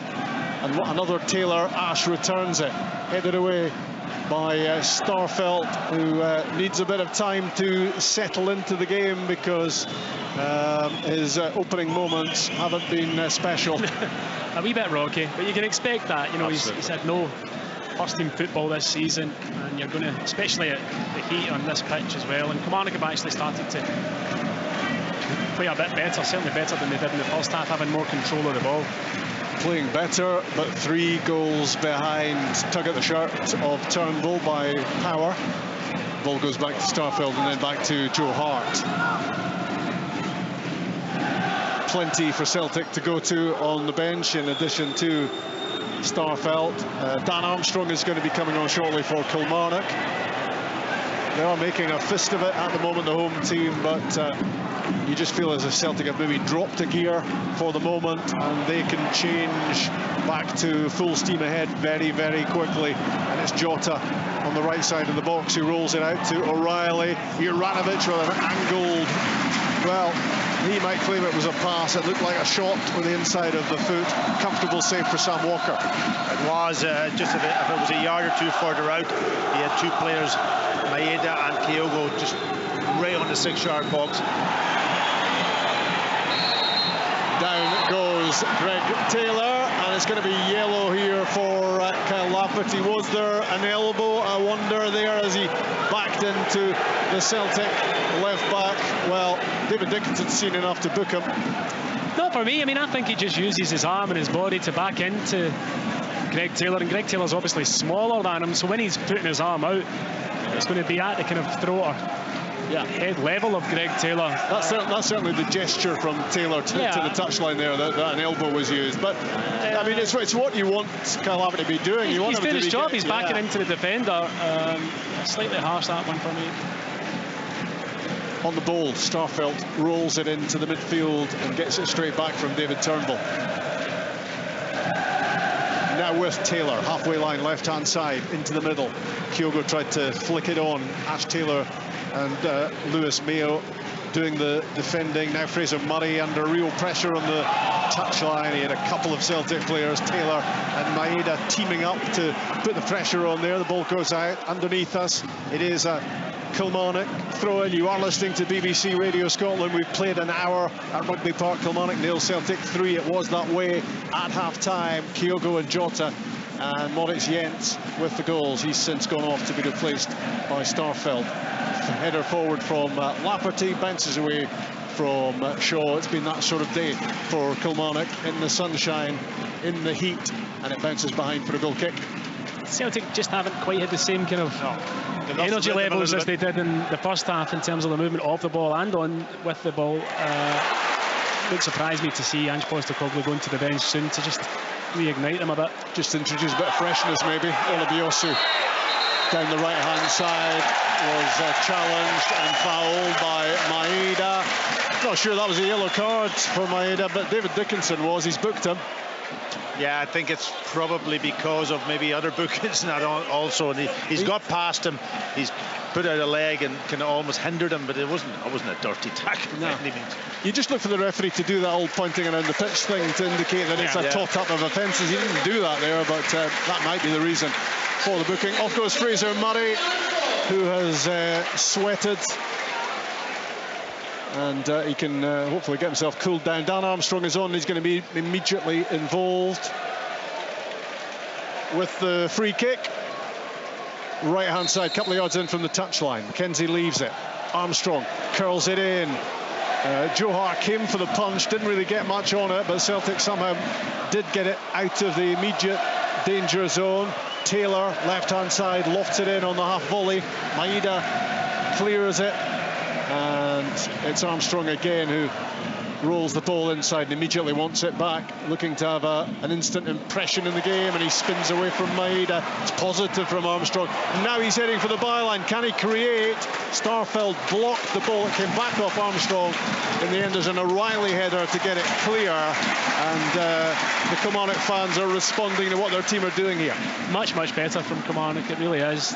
Armstrong doing what no player's done so far in the game and driving at the Celtic defence, taking them on, gets to the byline. He was unlucky as he tried to flash it across the face and Celtic cleared, but more positive, and I think Derek McInnes will be pleased with his team's second half performance, certainly up to now. The ball bouncing into the Celtic penalty box. Nobody there for Kilmarnock. Cameron Carter-Vickers escorts it back to Joe Hart, and immediately it's out to Josip Juranovic, and now Jota overrunning it as he cut in field. Liam Donnelly's challenge, and here goes Dan Armstrong again, and that gets the Kilmarnock fans up off their seats. On his left foot, clipped it in, didn't get it beyond Starfelt. Shaw and Lafferty were waiting inside the box, but certainly promising signs from Armstrong since coming off the bench, as a free kick is given against the Kilmarnock captain Alan Power, and there's a little bit of jostling as he tries to stop Celtic taking it quickly. And I think the referee's going to be going into his pocket again here. He was certainly threatening to do so. Yeah, he took a bad touch there, Alan Power. The header down to him from Ash Taylor wasn't great, and then Kyogo looked like he was going to break free, so he fouled him. I don't think it is a yellow, maybe for the afters. I think it's a talking to, but yeah, they were on him, on Alan Power really quickly. As soon as he missed control of the ball, there was 2-3 players around about him, so he had to give away the free kick. Leo Labada's going to be coming on. Georges Giakoumakis, I think, as well. Double change on the way for Celtic. It ain't good news for Kilmarnock. Fresh legs, two really dangerous attacking players about to be put into the mix. That's all Killie need. It's been a long, hard Sunday lunchtime. Taylor to Starfelt, midway inside the Killie half. Maeda slowed down to about walking pace at the moment. And when you get down on that surface and feel the heat, you can understand why you would want to slow it down as well. Starfelt again wandering down the left-hand side with the ball at his feet. David Turnbull takes it on, steers it wide, gets it back from Taylor. Kilmarnock chasing shadows as Starfelt gets involved again. Taylor's cross from the left-hand side, and the minute he struck it, there was too much on it, and it's gone behind for a goal kick. 65 minutes on the clock. We'll get that triple change now. Aaron Moy is being introduced as well as Giakoumakis and Abada, and we'll find out who is coming off. Well, Kyogo will be one of the players coming off. Scored once, could have scored twice. A looping header that, yeah, as we said earlier, it was almost like slow motion as he got a really nice bit of contact, great movement, and it could so easily have dropped in rather than bouncing back off the bar. But that's the end of his game. David Turnbull is coming off too. Yeah, all straight swaps. Maeda. Yeah, Maeda. All straight swaps. Yeah, Giakoumakis up front for Kyogo. Abada out the right-hand side. Jota come over to this left-hand side. And then Aaron Moy, I think, for Turnbull straight into the middle of the pitch. And it's fresh legs, Tomo, and his players are something to prove. It's players that are saying, I want to be in the starting 11. Yeah, it is. I mean, again, just reiterates the quality that Celtic have on their bench. I think Abada's probably unfortunate not to have started the game given his performance. Whoa, what a back pass that was from Waters. Sam Walker's in trouble, tried to get it clear, didn't. Could be an immediate trouble here. Abada could have scored with his first touches. It was a desperate back pass that Sam Walker did not fancy at all, and it could have led to a fourth Celtic goal. Kilmarnock escaped. He should have passed it to the edge of the box where Jota was in acres and acres of space. It was a real opportunity. I can tell you, if that was a normal pitch, that wouldn't have happened.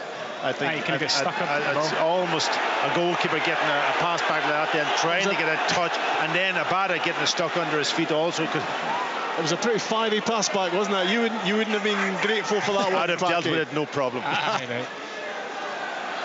McGregor in behind left-hand side. The flag stayed down. Kilmarnock were screaming for offside. He did look as if he'd crept in behind, but the assistant on the far side wasn't interested. Taylor gets away from the Armstrong challenge, knocks it wide. It's McGregor. It's fired across goal. It's headed away by Waters. Only as far as Juranovic. Jota rolls it to Aaron Moy. Across on the right side is Matt O'Reilly. In from Abada, cleared only as far as Jota at the edge of the area, rolls it back. O'Reilly's shot blocked by Donnelly, did well. Kilmarnock are hemmed in here as Celtic look to add to their 3 goals. Juranovic making a move right across the pitch, now he's in the middle. McGregor at close quarters, Jota holds off Armstrong, he's having a good old tug at him, but Jota not to be denied. He was tripped as well, but he got it away. O'Reilly into the danger zone, right-footed. It came off Ash Taylor, it spun up in the air, and Giakoumakis thought he might be able to pick up the pieces at the back post. It's gone behind for a corner. Yeah, those fresh legs of Celtic getting onto the pitch has allowed him now to dominate the ball a little bit more in the last couple of minutes. Short corner, Aaron Moy curls it in, great delivery. Lafferty with a good header at the back for Kilmarnock. Now it's Power. He just stood frozen in the spot for a moment, not quite sure. Well, there was nobody up front to hit it to. What he was going to do with that. Yeah. Although frozen to the spot, I don't think applies today. Well, no, not today. But I mean, there was nobody for him to kick the ball forward. He didn't want to just punt it aimlessly. All the Kilmarnock players were back defending. Back for a second spell at Kilmarnock, and with the captain's armband, Alan Power. He's a 100%er, that's for certain. Winnable games coming up for Kilmarnock, but they've been on the back foot from early on here after Celtic struck early, 6.5 minutes. Kyogo, then the Jota goal, which went through the gloves of Sam Walker, and finally the hitch kick from Moritz Jenz to make it 3. If Kilmarnock are going to take any satisfaction, it will be from the fact that Celtic haven't added to that total so far. But Abada and Giakoumakis are showing already that they have an appetite to get their names on this score sheet. Aaron Moy to Matt O'Reilly.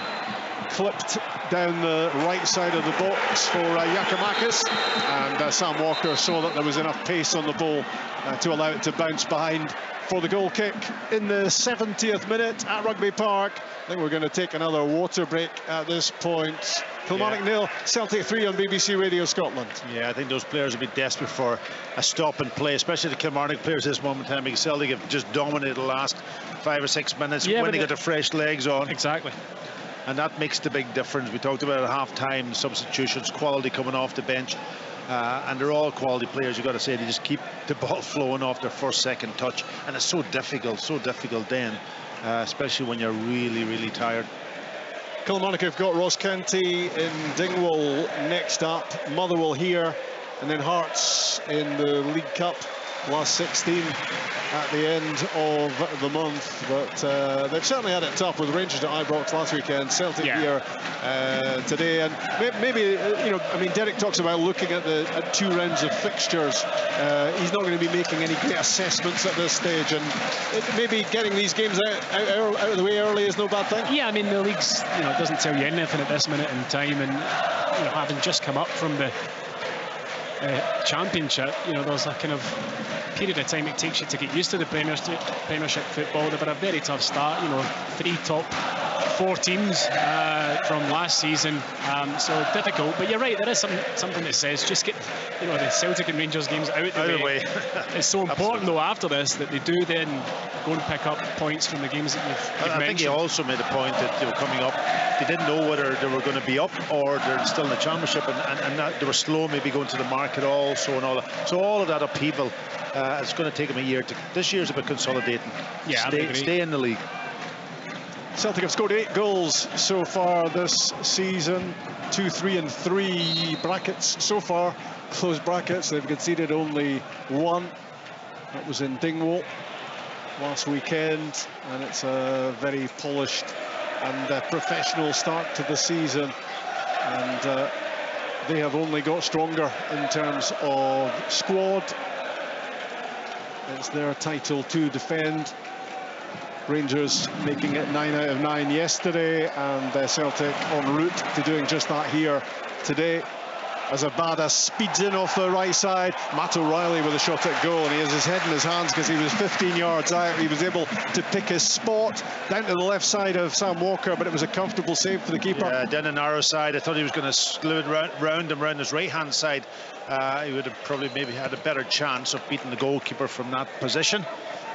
The ball launched down the pitch. Carl Starfelt's header away, then it's McGregor flicking a header back to Cameron Carter-Vickers.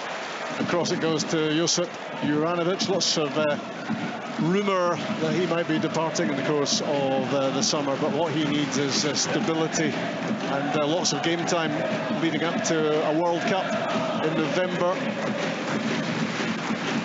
Starfelt again seeing plenty of the ball and being allowed to step forward with it as well. It's with Jota, left-hand side. Another rasping right footer from him in this game, but you'll see it yourself later on Sports Scene. You'll make up your own mind about it. Sam Walker should have done better, the goalkeeper. Crucial moment as well, that second goal, as O'Reilly tries to turn away from Liam Donnelly to get a shot away, and in making the challenge, Donnelly has hurt himself and he stays down. No reason to stop the game, but David Dickinson is going to do it anyway. Yeah, it's just one of them that he read the situation really well. He pushed, tried to push Matt O'Reilly onto his right foot, and Matt O'Reilly came across him. It looked like a kind of clash of knees to me. Yeah, maybe a bit of a dead leg. Sore one. He's not the sort of player that would stay down, Liam Donnelly.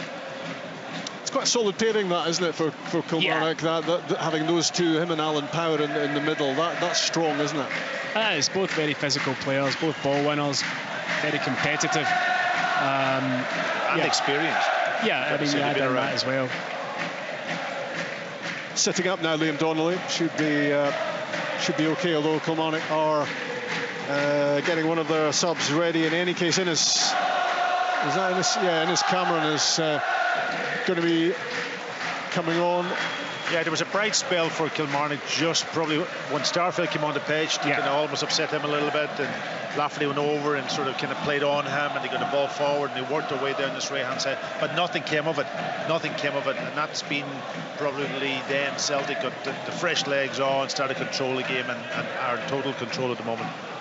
Back underway with a drop ball, 74 minutes on the clock. The game kind of has a fizzling out feel at the moment, and Kilmarnock will not be complaining about that at all. They're happy if it stays pretty low-key, because Celtic with bags of potential to score more than 3. Joe Hart just almost taking liberties with the ball at his feet at the back. Ollie Shaw was right on top of him, managed to get the pass away, the goalkeeper, and he has had pretty much nothing to do.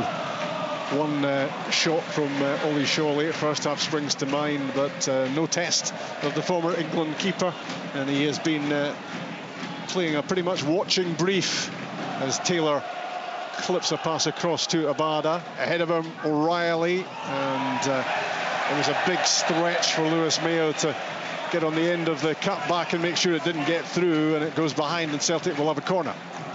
Yeah, I thought the goalkeeper could have communicated with him a bit better. I think he did give him a shout. I think he's already committed to the challenge. Yeah. It just looked like it was his last ounces of energy, Lewis Mayo, to stretch out to get to that. Corner kick, right-hand side, left footer from Matt O'Reilly. The header spilled by Walker.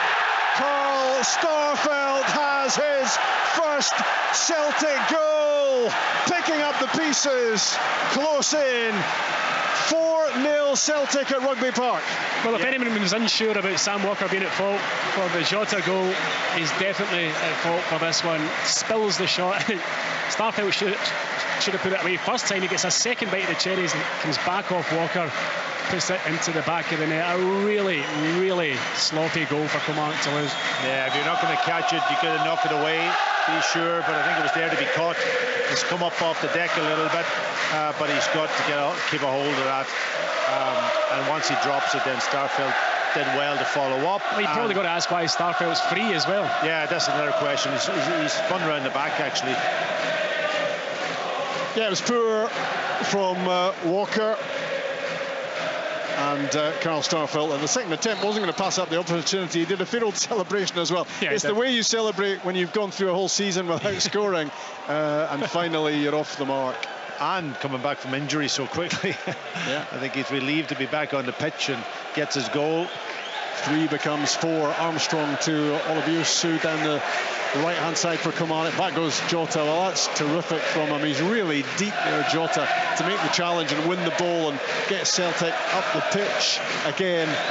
There's no semblance of players posing around in this Celtic team and just enjoying a 4-0 cruise at Kilmarnock. Still, they're grafting in the heat and doing exactly what is demanded of them by Ange Postecoglou on the touchline.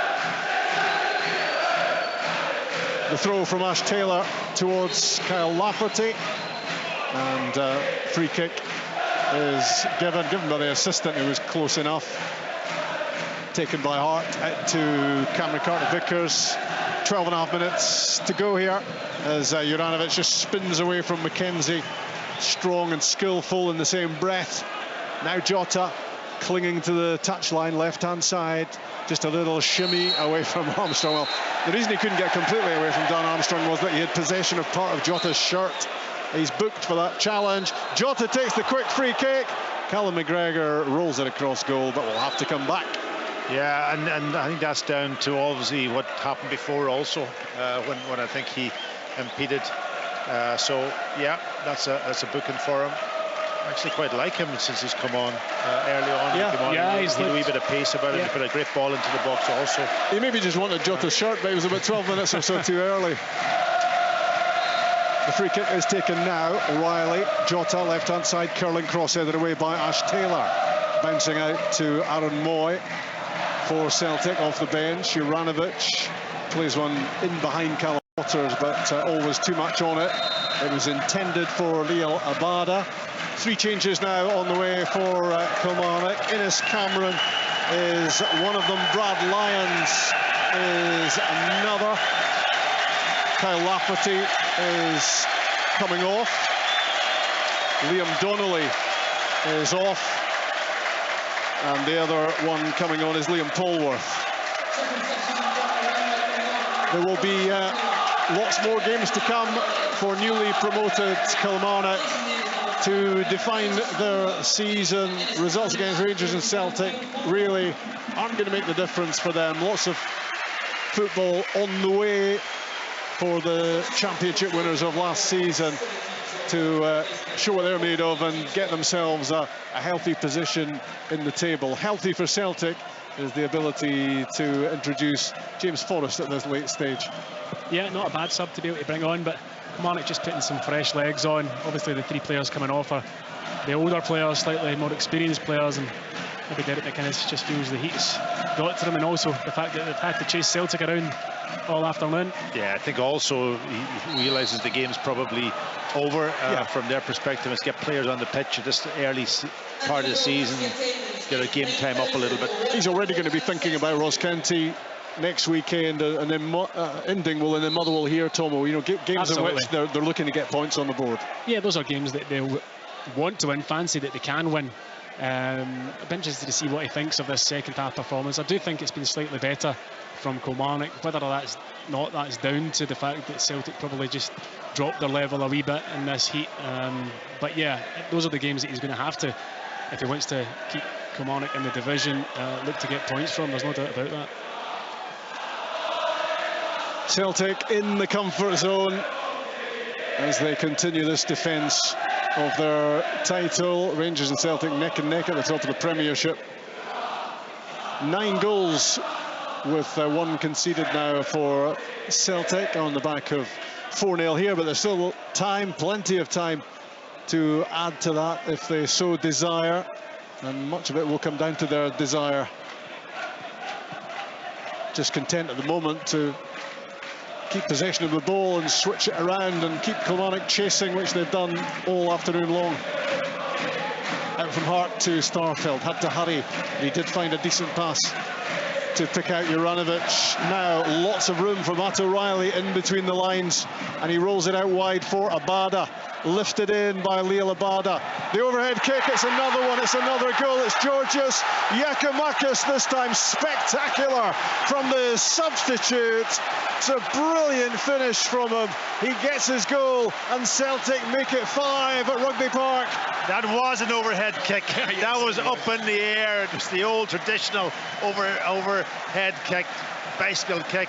Great finish from Giakoumakis, desperate to get his goal. But Celtic, obviously Kilmarnock tried to press them, 6 players high up the pitch. Celtic just played their way round, waited their moment, beat the press, and then it was a back four, desperate, trying to defend against them, and they couldn't do it. Again, it's that second phase. They don't deal with the first ball particularly well, and then Giakoumakis is in space and time, but the execution of the overhead kick was spectacular. A brilliant finish.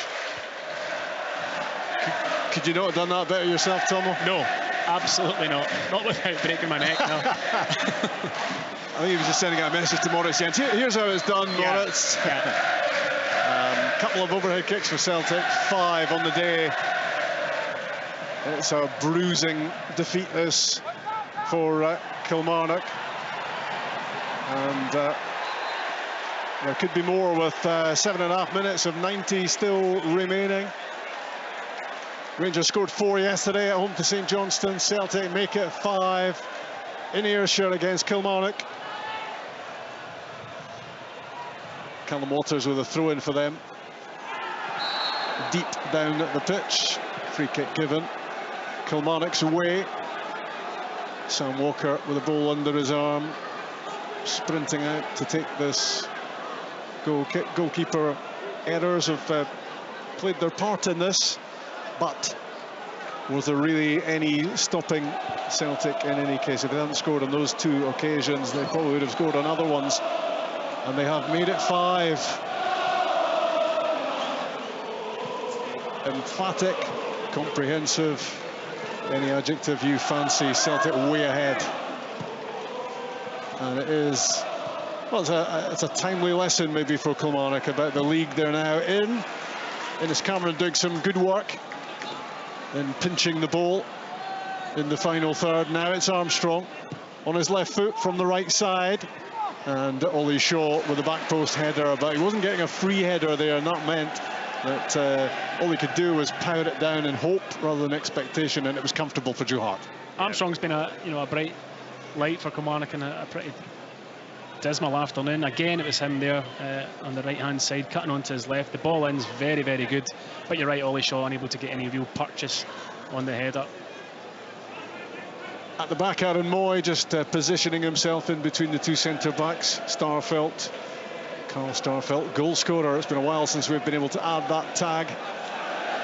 Good work from Greg Taylor, beating a couple of his former Kilmarnock teammates, and then when Polworth intercepted to get to the ball, he was held back by Callum McGregor. The Celtic captain is booked.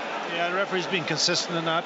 Anybody who's pulled back, he's taken the yellow card out, so Callum McGregor goes in.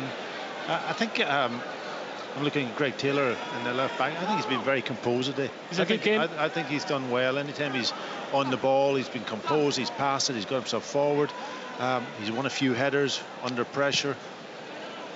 Sam Walker plays the ball forward, headed away by Cameron Carter-Vickers.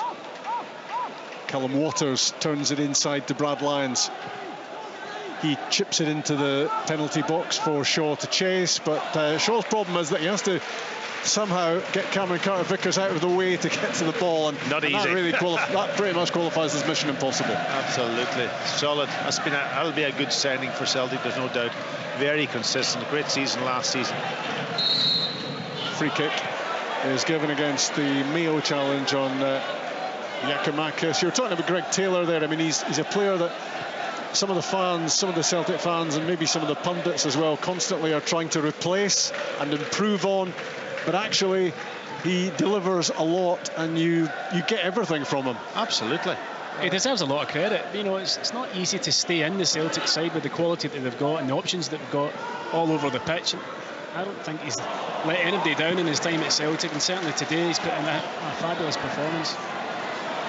Long ball down the pitch, just spun away from Shaw, who hangs his head in disappointment, probably in exhaustion as well. Juranovic with an angled ball down the left-hand side. Olabiosu holds off James Forrest and allows the ball to dribble out for a throw-in. Behind the goal of Sam Walker, 4,000 Celtic fans well happy with their day out to Ayrshire, and some of them will be looking pretty pink this evening, I would have thought. Yeah. In that unprotected area of the stand. We're almost at 87 minutes. Kilmarnock 0, Celtic 5 on BBC Radio Scotland. 3 in the first half, 2 in the second, and a free kick for the defending champions on the halfway line. Juranovic to Matt O'Reilly. He just glides through the game in all sorts of ways, Matt O'Reilly. Sometimes you don't notice him, but he's always available. His movement is great, and he's constantly supplying Celtic up front as well. Yeah, very comfortable on the ball, and you're right, he's always looking to get into positions to get on the ball, which is important. Create space then for somebody else. Taylor's pass. Olabiosu can do nothing other than prod the ball behind, because he knew that he had James Forrest breathing down his neck. Quick corner taken by Celtic between Forrest and Taylor. To the byline goes that man O'Reilly, and Kilmarnock are able to get the ball clear. They don't want 5 to become 6. 5-0 is bad enough. Brad Lyons, I think he was trying to push Cameron Carter-Vickers over. He couldn't even do that. Back to the goalkeeper and clear. Returned by Ash Taylor, who's wearing the captain's armband since Alan Power went off. Waters down the left-hand side for Killie. Cross ball to the edge of the area. Nobody there in blue and white, and it's a long trudge back, having coughed up possession. And Leo Labada is running with a fair bit of freedom down the right side of the box, and Lewis Mayo gets a good challenge and had to time it right, did so, forced it out for the throw-in, and I think he's picked up a bit of cramp in the process. Absolutely.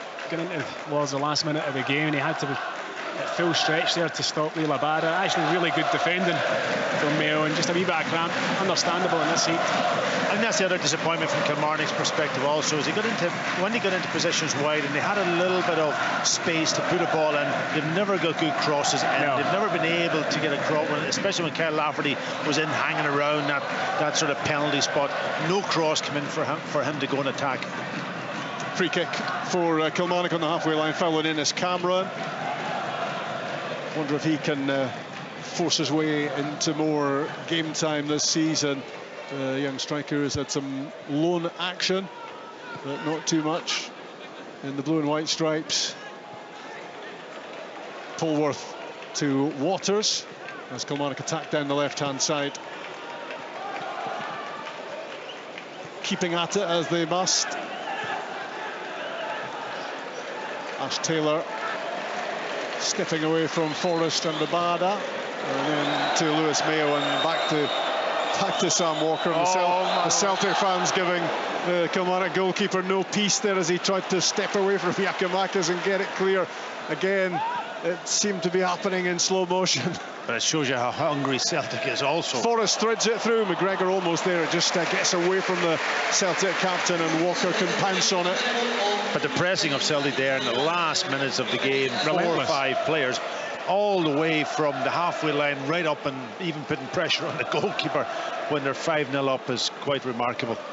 The fitness is incredible. The desire is incredible. They are relentless, we know it. Dan Armstrong comes in off the right side, onto the left foot, good hit as well from him. Comes off Starfelt and spins behind. I would imagine he might be starting next weekend, Dan Armstrong. He's been on the bench, hasn't he, for the last couple of games also. Before this, I don't think he started any of the first 2 games, or either this one. So, yeah, I think he's showed enough. Left-hand side, Armstrong's corner kick for Kilmarnock. Not cleared completely by Celtic. Waters 30 yards out, got a good hit on it. Matt O'Reilly blocked for Celtic. Counter-attacking possibilities for Abada, but Liam Polworth got there first. Back it goes to the goalkeeper. Sam Walker angling it out towards Waters, hooked away by Juranovic. We're inside those 3 minutes of stoppage time, which ain't going to make any great difference to either team here. Kilmarnock well beaten. Celtic doing what they do, 9 points out of 9, 10 goals scored already. And Ange Postecoglou able to give some of the fringe players, as you might describe them, some game time. Armstrong plays one in with the outside left boot from the right-hand side. Free kick given against Brad Lyons for his challenge on James Forrest. James Forrest has a battle on his hands back here, hasn't he, to get in this team? He certainly has. You know, it's interesting that what age is James now? I think he's 31 maybe. Is he 31? So he's probably got to make a decision in the next year or so. Is he going to stay around, or does he continue and try to get some game time elsewhere if he doesn't get into the team? And that's the challenge for him at this stage. Taylor from halfway probes at the Kilmarnock defence. Ash Taylor heads the ball clear. James Forrest keeps it in and gets it back from Taylor. He rolls it inside to Aaron Moy, appearing alongside Juranovic. Now it's Abada, wide right. Josip Juranovic spinning around him to try to get the crossing position. Across went Rory McKenzie to force the ball out. Kilmarnock don't want to be conceding again. 5 is enough. And we're almost finished here. Hearts Dundee United to come. That is intriguing. What will we get from Dundee United on the back of that Euro hammering in Alkmaar on Thursday night? And Tynecastle is maybe not the ideal place you'd want to be going to as you lick your wounds. Back it goes from Starfelt here to Hart. And there goes the final whistle, and the harsh reality dawns for Derek McInnes and Kilmarnock about life in the top flight for the newly promoted team. Celtic cruising into the new season with 3 straight Premiership wins, 5 goals in the first 2 games, and they've added same again in this one. The result was never in doubt from 6.5 minutes in when Kyogo scored. It was all very simple. Kilmarnock switched off, and you don't do that against Ange Postecoglou's team. Kyogo tapped in off the post, his 2nd goal of the season. Depending on how you look at the Jota goal, which followed it after a decent spell for Kilmarnock, it was either a wonder strike, but it was much more surely about goalkeeping. And Sam Walker, he is 6'6". He's got long arms. He got across to it, the shot from Jota, which was brilliantly struck, it would have to be said. But he should have done better than push the ball into the top corner. And that was 2-0, which became 3-0 when Moritz Jenz, on the back of a deflected McGregor shot, managed to find a hitch kick 7 or 8 yards out to beat Walker. 3-0 it was at half-time. With the collector's item in the second half of a Carl Starfelt goal, came off the bench to replace the injured Jenz. And after some more dodgy goalkeeping, fumbling a header close in, Walker, Starfelt just clipped the ball past the goalkeeper at the second attempt, and the icing was applied to the cake by Georgios Giakoumakis, also appearing off the bench to score his 1st goal of the season. And it was a spectacular overhead kick which flew past the goalkeeper to round things off for Celtic. A very satisfactory day in Ayrshire in front of their 4,000 fans who are making plenty of noise. Kilmarnock 0, Celtic 5. This is Sports Sound From BBC